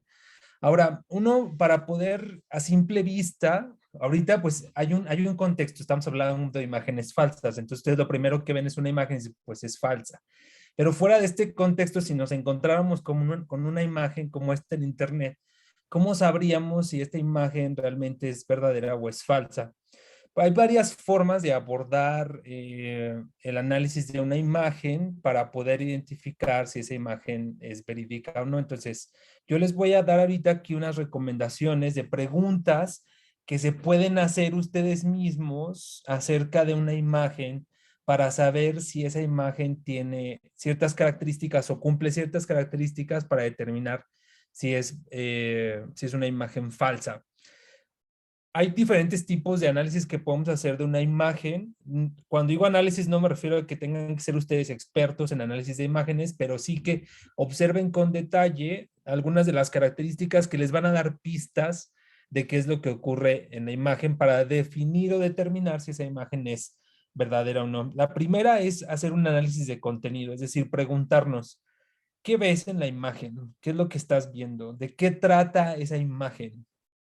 Hay personas en la imagen. ¿Qué están haciendo? ¿Cómo se presentan?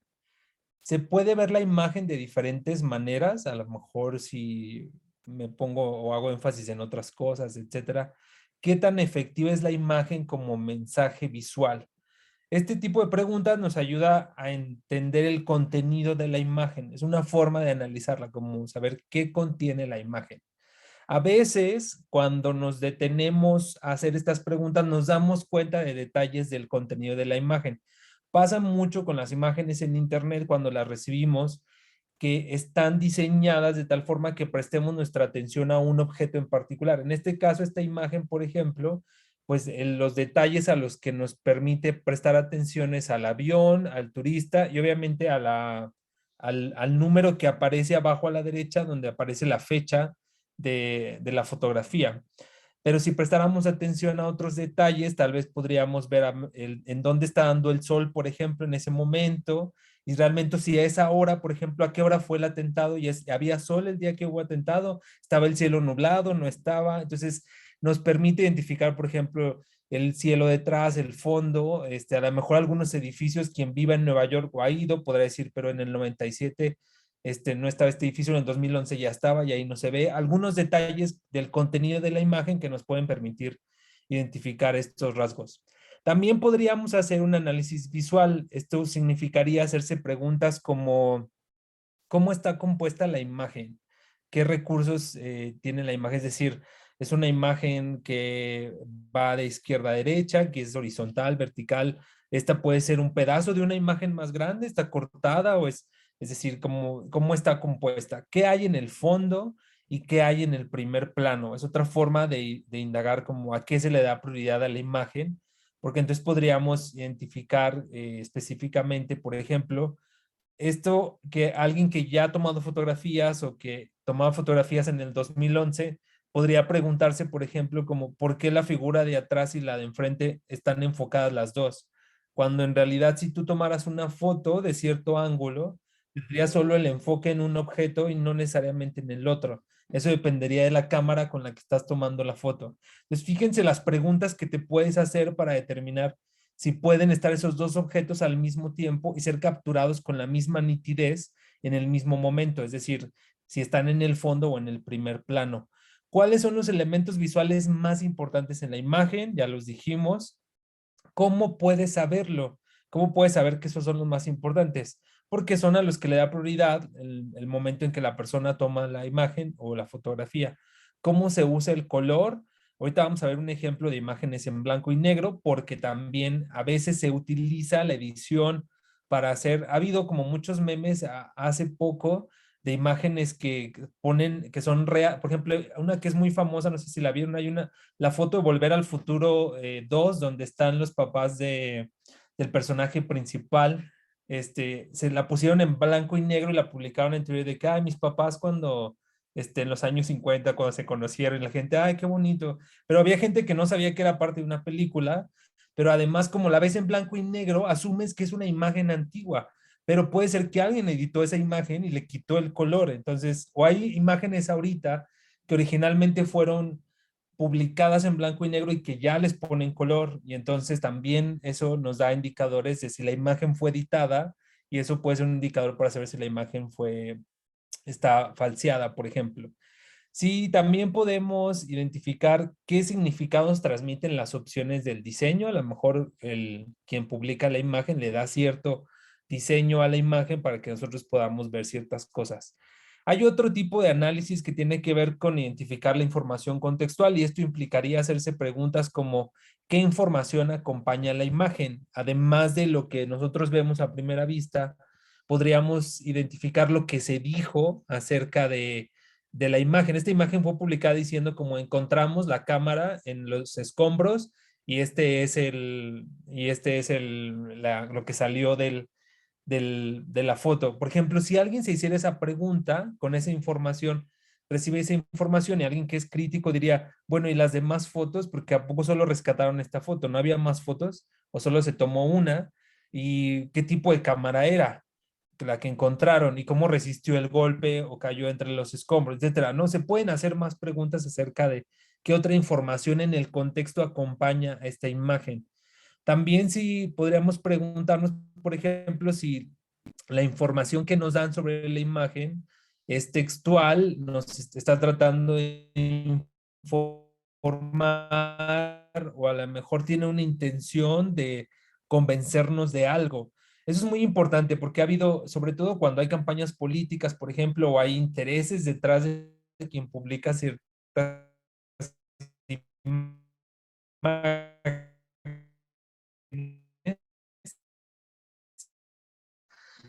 eh,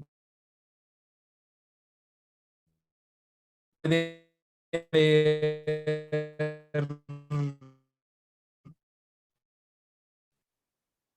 perdón, creo que perdí un poco la conexión, me confirmo, escucho, perdí un poco la conexión. Sí, sí, poquito, poquito. Yo pensé que Ah, era yo, sí. pero No, ahí no soy va. yo, es que me salió un mensaje que mi conexión era inestable, Pero parece entonces me que ya, detuvo. ya te estabilizaste. Ya, ok. Entonces, déjame, voy a volver a compartir la pantalla Vale. para regresar. Ok, ahí está. Bien, entonces, además del contexto, fíjense, pensar en el contexto como a qué tipo de contexto proporciona esta información, es decir, cuando se publica esta imagen, específicamente, ¿qué hay detrás de quien la está publicando? Ahora ya sabemos que era una persona que quería hacerle la broma a sus amigos y después salió de control, pero hay otras imágenes que llegan, por ejemplo, a Internet y que las vemos y tenemos que preguntarnos, quién está publicando esto y de qué es lo que trata de decirnos la imagen. La imagen quiere que tengamos compasión sobre lo que está pasando, quiere que nos enojemos, quiere que estemos contentos, que sea algo gracioso, quiere hacerme enojar. Específicamente, ¿cuál es ese contexto en el que se publica la imagen y dónde se publica? También responde a las preguntas de dónde, cómo, por qué, para qué se hizo esa imagen. Entonces, a veces hacernos esas preguntas nos da pistas para saber si una imagen es verídica o no. Hace poco había una imagen muy graciosa de un presidente que estaba leyendo un libro al revés, por ejemplo, y se publicó. Y había gente que lo publicaba y decía, mira, ves, este presidente ni siquiera sabe leer o cosas así. Y entonces era como, o sea, es de verdad, ¿qué es lo que nos trata esa imagen? ¿Quiere hacer quedar mal a alguien? ¿Quiere mostrar alguna dificultad o alguna deficiencia de alguien? ¿Qué es lo que hay detrás de esa imagen? También podemos analizar el origen de la imagen, es decir, la fuente original de donde provino, es decir, de dónde tú encontraste esa imagen. Por ejemplo, esto es muy importante antes de compartir algo y para evaluarlo es preguntarte cómo me llegó a mí. Y entonces, a veces uno comparte cosas que te llegan por WhatsApp o por redes sociales, por Facebook, por Twitter, pero no nos preguntamos esa imagen de dónde venía, de dónde salió. A veces solamente compartimos algo que alguien más había compartido y que no nos preguntamos de dónde llegó, cómo la encontraste esa imagen. Además, si supieras de dónde viene, qué información te da la fuente sobre el origen de esa imagen. Es decir, tú puedes identificar imágenes que aparecen en Internet y que llegan de algún lado y te da información sobre quién la está publicando y dónde surgió por primera vez. Y eso te permite tomar decisiones para saber si te conviene o no identificar la imagen como falsa o compartirla, etcétera. También podrías preguntarte si esa fuente de donde vino la imagen es confiable o es digna de confianza. Esto pasa mucho también ahora, por ejemplo, los tweets, cuando alguien publica una nota, se hacen screenshots y se comparten. Y a veces la gente comparte esto como algo real o verdadero, pero después te vas y buscas al usuario y resulta que ese usuario creó su cuenta 3 días antes, no tiene una foto de perfil, eh, tiene puros mensajes relacionados con el mismo tema. Entonces, ahí hay un elemento que te da información sobre que la persona que está publicando estas imágenes, en realidad es un anónimo que por alguna razón no quiere decir quién es y entonces eso le quita credibilidad y confianza a lo que está publicando y es importante reconocerlo para poder tomar decisiones sobre qué hacer con la imagen. Déjenme, hago por acá. Ok. Ah, es que salió una votación aquí, muy bien. Es que Vamos a ver. puse una votación de la Perfecto. imagen. Muy bien. También podríamos preguntarnos si esta imagen está en alguna base de datos de imágenes. Ahorita vamos a revisar dos estrategias para ver bases de datos de imágenes, pero te permite saber si esa imagen ya se ha usado en otro contexto y se transmitió con otro significado. Ahorita vamos a ver algunos detalles sobre eso. También podemos, por último, evaluar la calidad técnica de una imagen. Probablemente para quien estudia fotografía o ha tomado cursos de fotografía es mucho más fácil identificar estos aspectos, pero por ejemplo hay preguntas como, ¿la imagen es lo suficientemente grande para satisfacer sus propósitos? Es decir, realmente es lo que se hace un momento, si esta imagen por el formato o por los píxeles nos da información de si fue retocada o usada en otro contexto. A veces he escuchado respuestas en foros sobre imágenes donde hay fotógrafos que publican, esa imagen no puede ser real porque en ese año no había cámaras que tomaban fotos de ese ancho, por ejemplo. O era como las cámaras hasta esa fecha solo tomaban fotos de ciertas medidas. Entonces, esa información, que es un conocimiento previo técnico, te permite tomar decisiones sobre la validez o veracidad de una imagen. Te da recursos para identificar la validez de una imagen, por ejemplo, tener ese conocimiento que no tiene que ver con mis habilidades para identificar una imagen falsa, sino con un conocimiento que tengo sobre cómo es el mundo de la fotografía, por ejemplo. También podrían preguntarse sobre, ¿son verdaderos el color, la luz, el equilibrio, si hay pixelación o distorsión en la imagen? Hay fotógrafos que pueden ver la pixelación en las imágenes de manera muy fácil o por los cambios en los colores o las distorsiones, incluso por el tipo de archivo de la imagen. Hay personas que se meten a buscar si es un archivo JPG o PNG o es un archivo PDF que fue captura de pantalla, etcétera. Eso también les da elementos sobre el origen de la imagen y si funciona o no. Y también podrían identificar incluso si tiene derechos de autor, si hay restricciones que debas considerar sobre el uso de esa imagen, etcétera. Entonces, todos estos elementos nos permiten tomar decisiones acerca de si una imagen es falsa. Entonces, con todo esto, vamos a hacer la prueba. Entonces, me van a decir ustedes si esta imagen que voy a poner a continuación es verdadera o es falsa.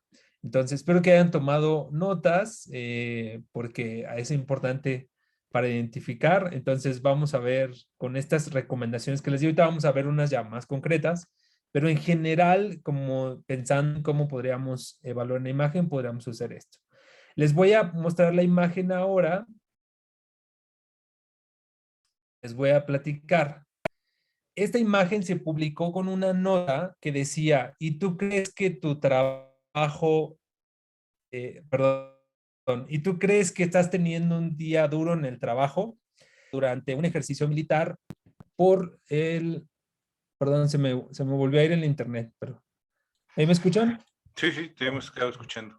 Okay, esta foto fue tomada cerca de la costa de Sudáfrica durante un ejercicio militar que hizo el Navy británico y fue nominada por National Geographic como en mayúsculas, foto del año. Así se publicó. Entonces, a ver, opiniones. A ver, ya la avaló National Geographic, eso nos da un dato, así que estamos leyendo aquí, dice verdadera, falsa la del tiburón, dudoso, muy interesante. Si la fuente es National Geographic, pues está validada, falsa. Está muy grande el tiburón, pues sí está muy grande. Falsa, no lo sé, Rick, dudoso. El tiburón no se espera, se lo come directo, ¿no? No Muy, se muy espera para la interesante, foto. muy interesante esa foto. Ya la había visto alguna vez, pero no sabía el contexto de lo de National Geographic. La fuente es No, no te confiable, creo.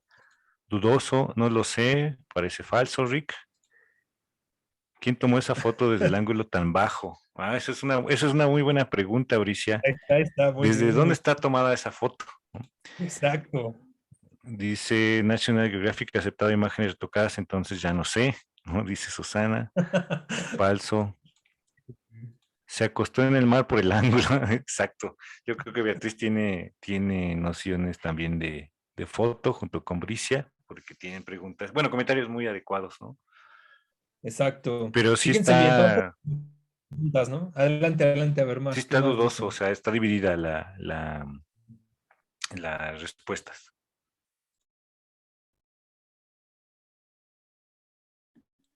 No hay un consenso, ¿no? Ok. Bueno, perdón, se me fue otra vez aquí pero vamos a revisarlo. Fíjense bien, lo que yo les leí es como fue publicada la fotografía.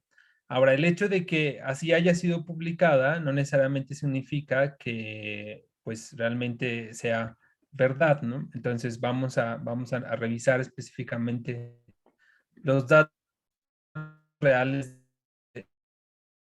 reales de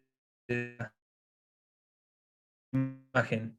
Bueno, en de la Fuerza Aérea, que al Golden Gate en San Francisco, que justo el Golden Gate, si alguien ha ido a San Francisco o conoce el Golden Gate, es el puente rojo que está en el fondo.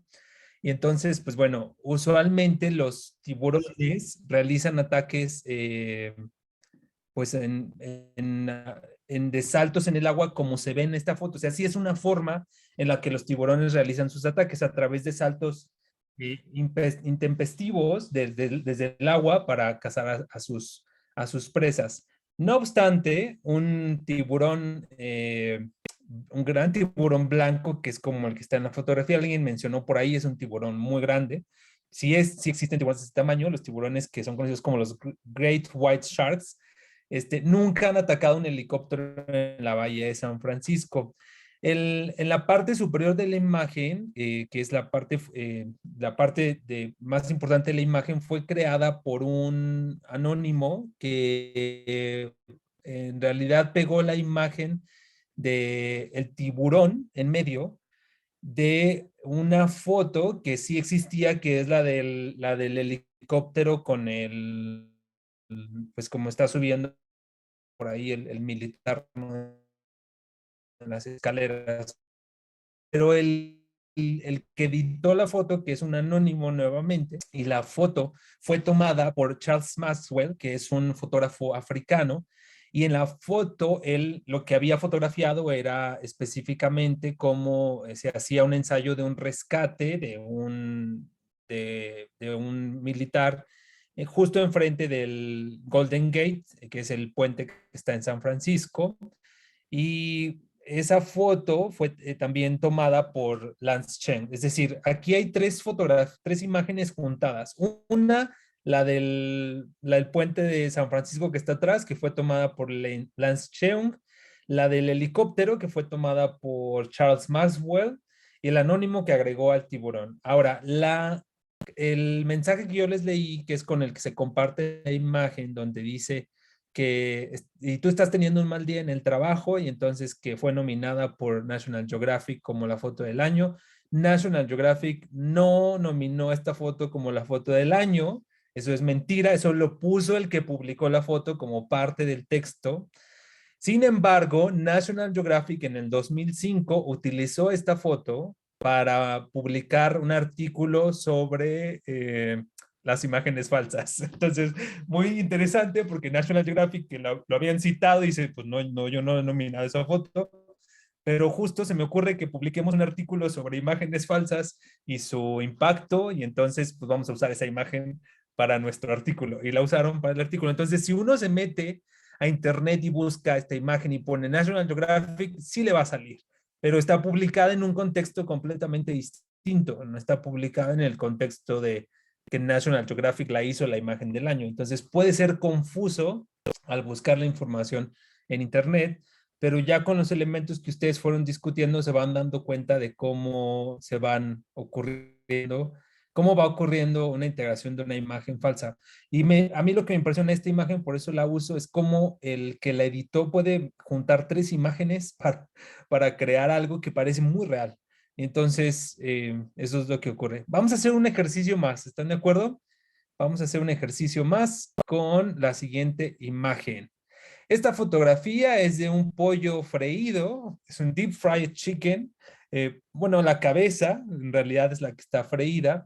Y fíjense que fue una de las más enviadas por correo allá en el 2001, porque todavía no teníamos tantas redes sociales. Entonces, fue una de las imágenes que más envió por correo en el 2001. Y la historia que acompañaba esta imagen decía que una mujer había ordenado una cajita feliz en McDonald's para sus 2 hijos. Y entonces, mientras su hijo de 6 años, que estaba pues más interesado en el juguete que en la comida de la cajita, en realidad pues no se daba cuenta que mientras estaba jugando y sacaba pues, los nuggets para comérselos, de repente saca, pues de los chicken nuggets saca sin haberlo tocado, pues se le ocurre ver esta cabeza de pollo que está freída y entonces la mamá decide que pues que deberían de comérselo porque piensa que es parte de la cajita feliz, o sea, piensa que es un regalo de la cajita. Y entonces, pues bueno, para su sorpresa, pues sin ni siquiera haber observado realmente lo que había ocurrido ahí, pues se da cuenta de que se había comido un pollo de verdad cuando lo estaba masticando y entonces, pues se asusta evidentemente, se desespera porque pues se está comiendo esto y pues bueno, descubre que es una cabeza de pollo que está freída y nadie sabe cómo llegó a la cajita feliz. Entonces, esa es la historia que acompañaba la imagen. Entonces, pues vamos a ver, ¿es verdadera o es falsa? Dicen, la foto es verdad, pero el contexto de la nota es falso, verdadero, real. Si acaso es verdad, me da mucha tranquilidad porque McDonald's usa pollos reales, dice Susana. Bricia dice, yo creo que la foto es cierta, sin embargo, la historia suena a truco para demandar. Muy interesante también. Falso, difícil pasar los procesos de McDonald's, ¿verdad? Falso. Dice Manuel de León, no sé si la foto sea verdad o no, pero los nuggets llegan procesados, no se empanizan ahí. Ese es un muy buen dato de contexto y de lógica también. Muy bien, tocayo. Muy Sí, sí. bien. Yo creo que es falsa, falso, pero falso, hay procesos de calidad, dice Rodolfo Bautista. Entonces, es también una información interesante tomar en cuenta. Entonces, creo que hay más tendencias hacia lo falso, o la nota falsa, o la noticia falsa, o sea, Ok, asociada a la imagen. muy bien.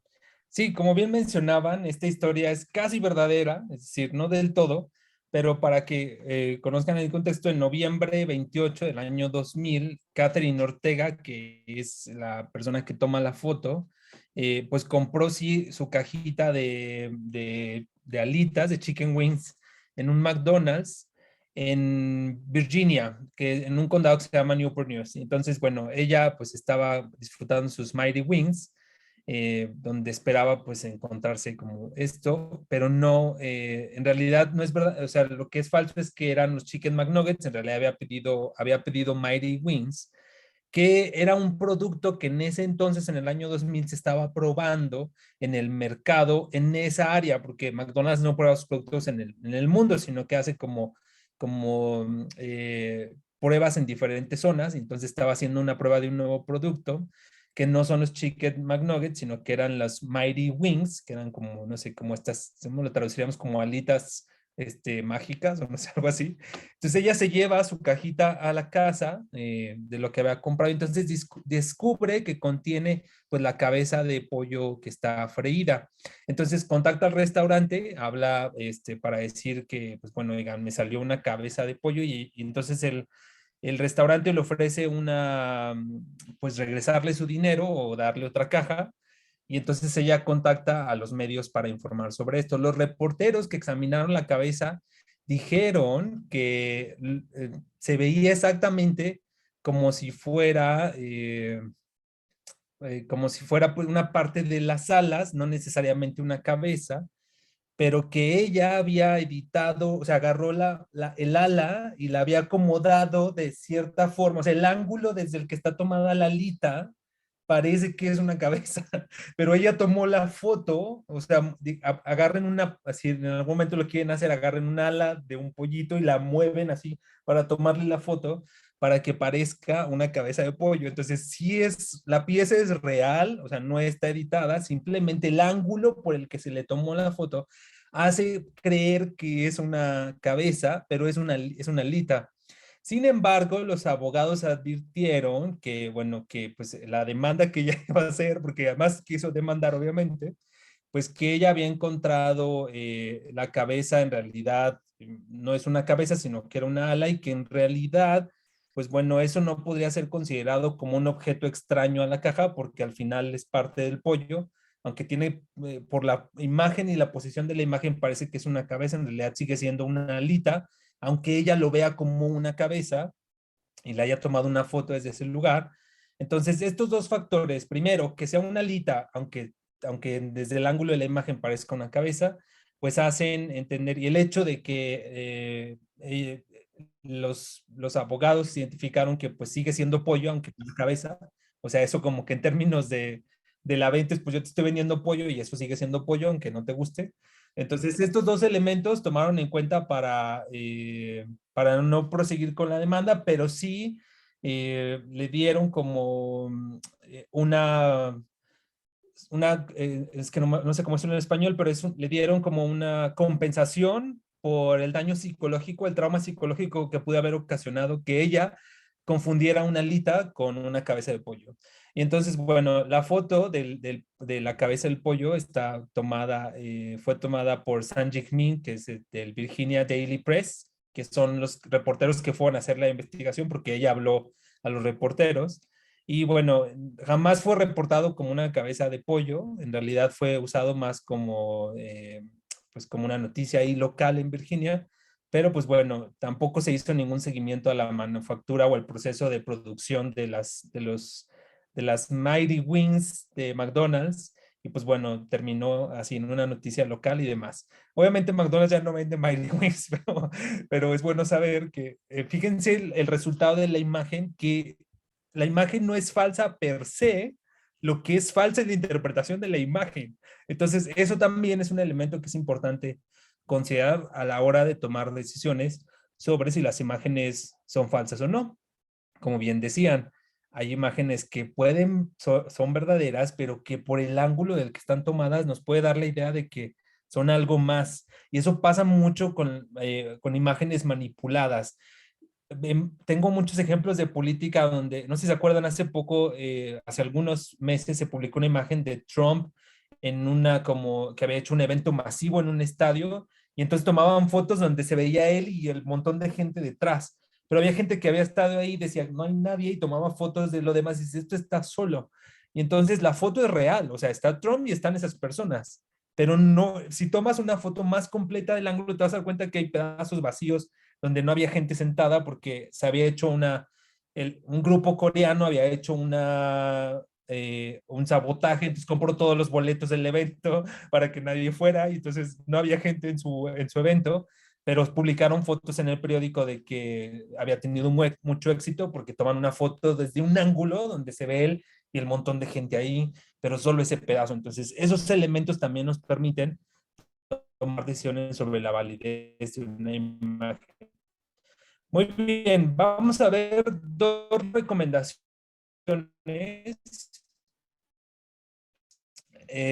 que facilitan el análisis que ya les di que ustedes pueden utilizar para validar una imagen. El primero de ellos es usar Google. Este es quizá la herramienta más utilizada para poder identificar la validez de una imagen. Ustedes pueden hacer una búsqueda inversa de imágenes en Google.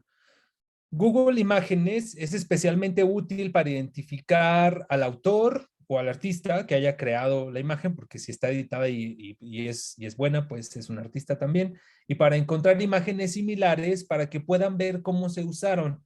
También es bastante bueno para mostrarles a ustedes cómo se ha usado esa imagen en otros espacios o en otros textos, por ejemplo, o qué usos ha tenido en el transcurso de la historia de existencia de esa imagen.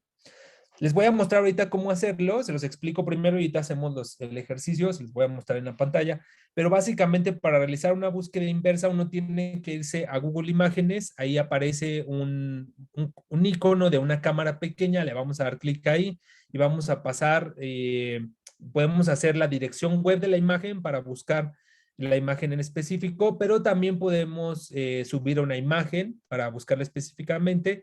Y ahí nos va a mostrar si se usan mucho o es posible que no, etcétera, y algunas pantallas de resultados similares. Digamos que la diferencia de Google es que Google te muestra sí dónde estuvo la imagen, pero también te va a mostrar imágenes que se parecen a esa imagen que tú subiste.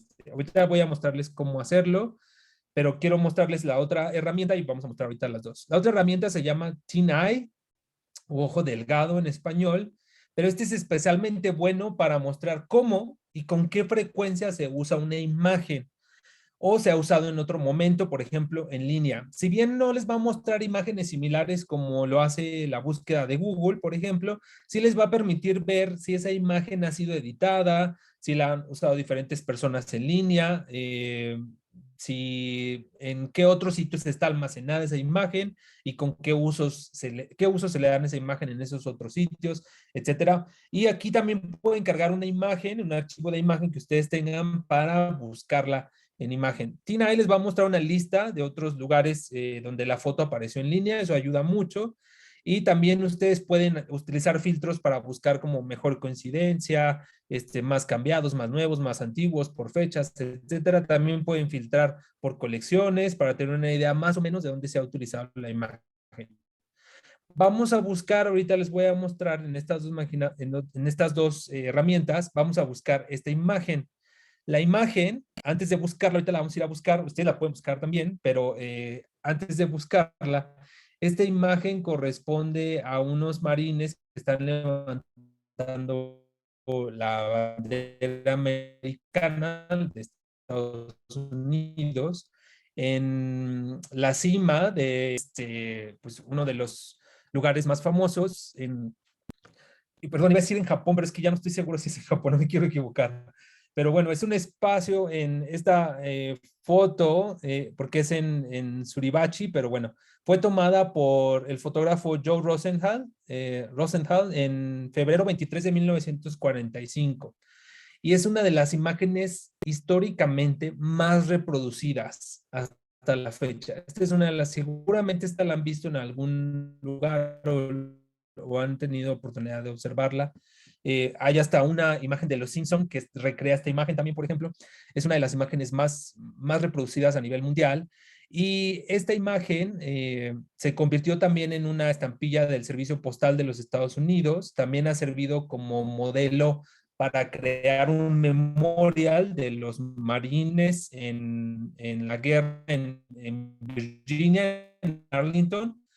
Y también se ha tenido como un impacto cultural respecto a la guerra, etcétera. Se ha utilizado como un icono importante para la historia de esta imagen. Rosenthal, que fue quien tomó la foto, dice que hay rumores de que él en realidad lanzó la imagen como si fuera falsa para que se hiciera como famosa la imagen. Como que él publicó la imagen con un rumor de que era falsa para que se hiciera famosa. Sin embargo, los rumores también dicen que él dirigió la imagen, o sea, que él les dijo cómo acomodarse y cómo ponerla, que no es una imagen tomada en un momento específico, sino que les dijo, acomódate así, mueve por acá, tú levanta la mano, o sea, que dirigió la imagen.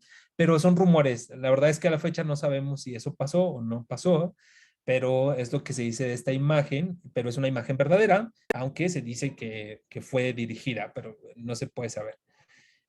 Vamos a hacer el ejercicio entonces rápidamente y con eso terminaríamos ya este espacio. Voy a dejar de compartir aquí para compartirles el espacio de Google directamente desde el navegador para que ustedes lo puedan, para que podamos hacer el ejercicio. Entonces voy a compartir pantalla nuevamente. Vamos a ver, aquí deben estar viendo ya mi navegador de Google. Bueno, lo que tendrían que hacer primero es irse a Google Imágenes. Este es el buscador de Google normal, pero aquí arriba tenemos la opción de buscar solo imágenes en este lugar que está arriba a la derecha. Entonces vamos a dar clic aquí para que nos mande a Google Imágenes. Y aquí es donde podemos buscar la imagen por URL o subir una imagen. Entonces tenemos aquí el icono de fotografía, le vamos a dar clic y aquí aparece que utilices el URL de la imagen. ¿Cómo podríamos usar un URL de la imagen? Pues nos vamos a una imagen, le damos clic derecho y ponemos copiar URL de esa imagen. También podemos subir la imagen directamente desde nuestra computadora para que, entonces si ustedes encuentran una imagen, la pueden descargar, guardarla y después seleccionar el archivo. Ahorita la voy a subir yo aquí. Se está cargando y después nos va a dar los resultados de esa imagen en donde se ha utilizado. Entonces nos aparece así como la primero, está el tamaño de la imagen y aquí viene una información. Después lo que tendríamos que hacer es ir verificando de la lista de resultados la información que nos da sobre dónde aparece esa imagen. Por ejemplo, esta dice, este es de Wikipedia, sobre la batalla de Iwo Jima y cómo fue creada esa imagen. Después aquí está Live Science, o sea, se observan la URL de dónde está la imagen, cómo se llama el material, el título donde está publicado, y yo les recomiendo observar también la fecha, que es la que aparece inmediatamente aquí abajo. Por ejemplo, esta nota fue publicada en el febrero 23 de 2021, justo se celebra el aniversario de la publicación de la toma de esa fotografía que fue el febrero 23, pero de 1945. Entonces uno se mete y ya puede observar de dónde viene esa imagen y quién la está publicando. Podrían darle clic aquí y ya se van a ir a ver la historia. Es de Live Science, que es un sitio que aparentemente es confiable, entonces podrían encontrar aquí información. Son 76 años desde que esta foto icónica de los marinos fue capturada.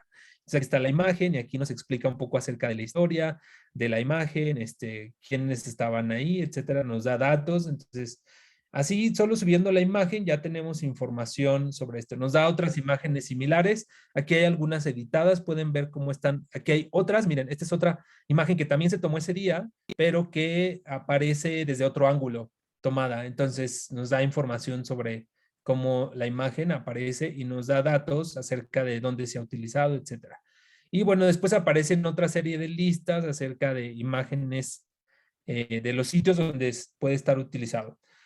Si quisiéramos ver la URL de una imagen para copiarla, solamente tendríamos que ir a la imagen y les decía yo, van a dar clic derecho y aquí dice copiar dirección de la imagen. Si ustedes copian esta dirección y vuelven a realizar la búsqueda, vamos a volver a hacerla rápidamente, nos vamos a imágenes y luego buscar en la cámara, el icono de la cámara, aquí URL, entonces voy a pegar aquí la URL y le doy buscar imagen.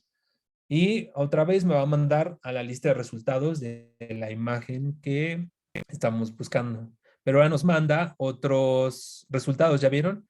Nos manda este que se publicó hace 8 días, como 10 momentos históricos y 10 momentos clave de la historia americana que definen a la nación, y luego aparece de la británica.com, 25 años definieron la historia de Estados Unidos, definiendo la historia de Estados Unidos. Entonces nos aparecen así otra vez otros datos de dónde se usa la imagen.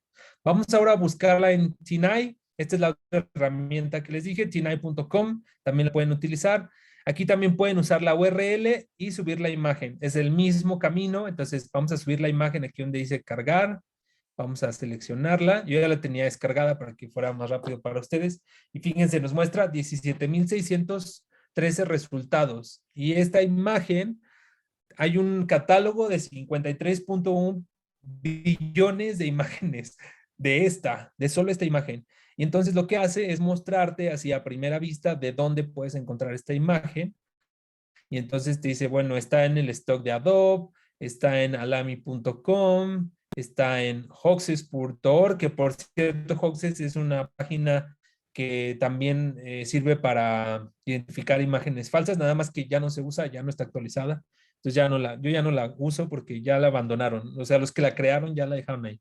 Que son de un museo virtual, pero ya no está actualizado. Entonces, pues ya perdió un poco la validez.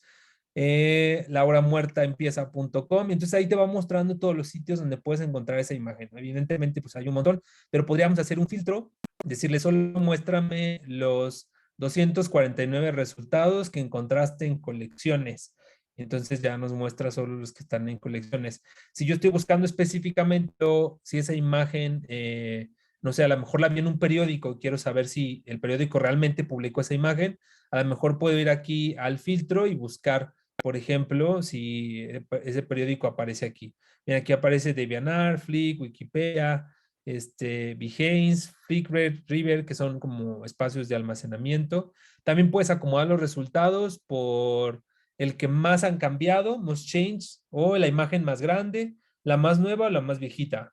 Entonces, si ponemos, por ejemplo, la más cambiada, entonces aquí vamos a ver como la que han editado más esta imagen. Entonces nos aparece aquí Dream Syntastic DeviantArt y luego Art America. Casi todas son de DeviantArt. Entonces hay como imágenes que están editadas y me puso de la más editada a la menos editada. Entonces así voy viendo también si la imagen fue cambiada, etcétera. Entonces, pues bueno, estas son dos herramientas que pueden ser de utilidad para buscar imágenes.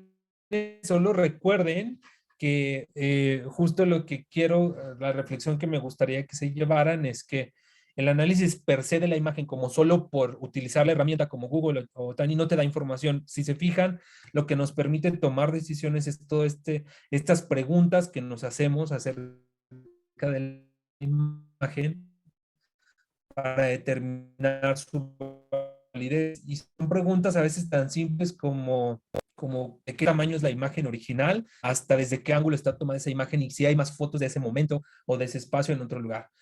No siempre hay que darse el tiempo para ver las imágenes, pero siempre hay que ser precavidos, sobre todo cuando las imágenes tienen una agenda oculta detrás que tiene la intención de crear un impacto sobre algún fenómeno en particular. Entonces, eso nos permite no ser parte de los que contribuimos a un impacto negativo con el uso de la imagen, pero sí podemos ser más críticos sobre cómo las utilizamos.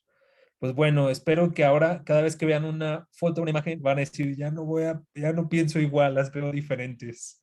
Y si logramos eso, pues va a ser un gran logro para este taller. Muy bien, pues muchas gracias. ¿Preguntas, Muchas dudas? gracias. Gracias, profesor Mario. Pues con eso nos despedimos. Información que cura, ¿no? Creo que fue algo muy, muy fructífero y pues como ya saben, tenemos actividades, nada más las voy a mencionar. Recuerden, ya las mencioné hace ratito. Está la actividad número 5, que es un foro, la actividad número 6, que es situaciones sobre creencias, y la actividad número 7, analicemos el nosode. Entonces, pues les encargamos esas actividades. Muchas gracias, profesor Mario, por acompañarnos. Muchas gracias a todos por conectarse y nos estaremos viendo la siguiente sesión, que es la última, la tercera y última. Con eso nos despedimos. Dentro de 8 días cerramos presencialmente el curso, aunque las actividades van a seguir abiertas, pero nosotros nos vemos dentro de 8 días y ya tan, ¿no? Voy a dejar de grabar en este momento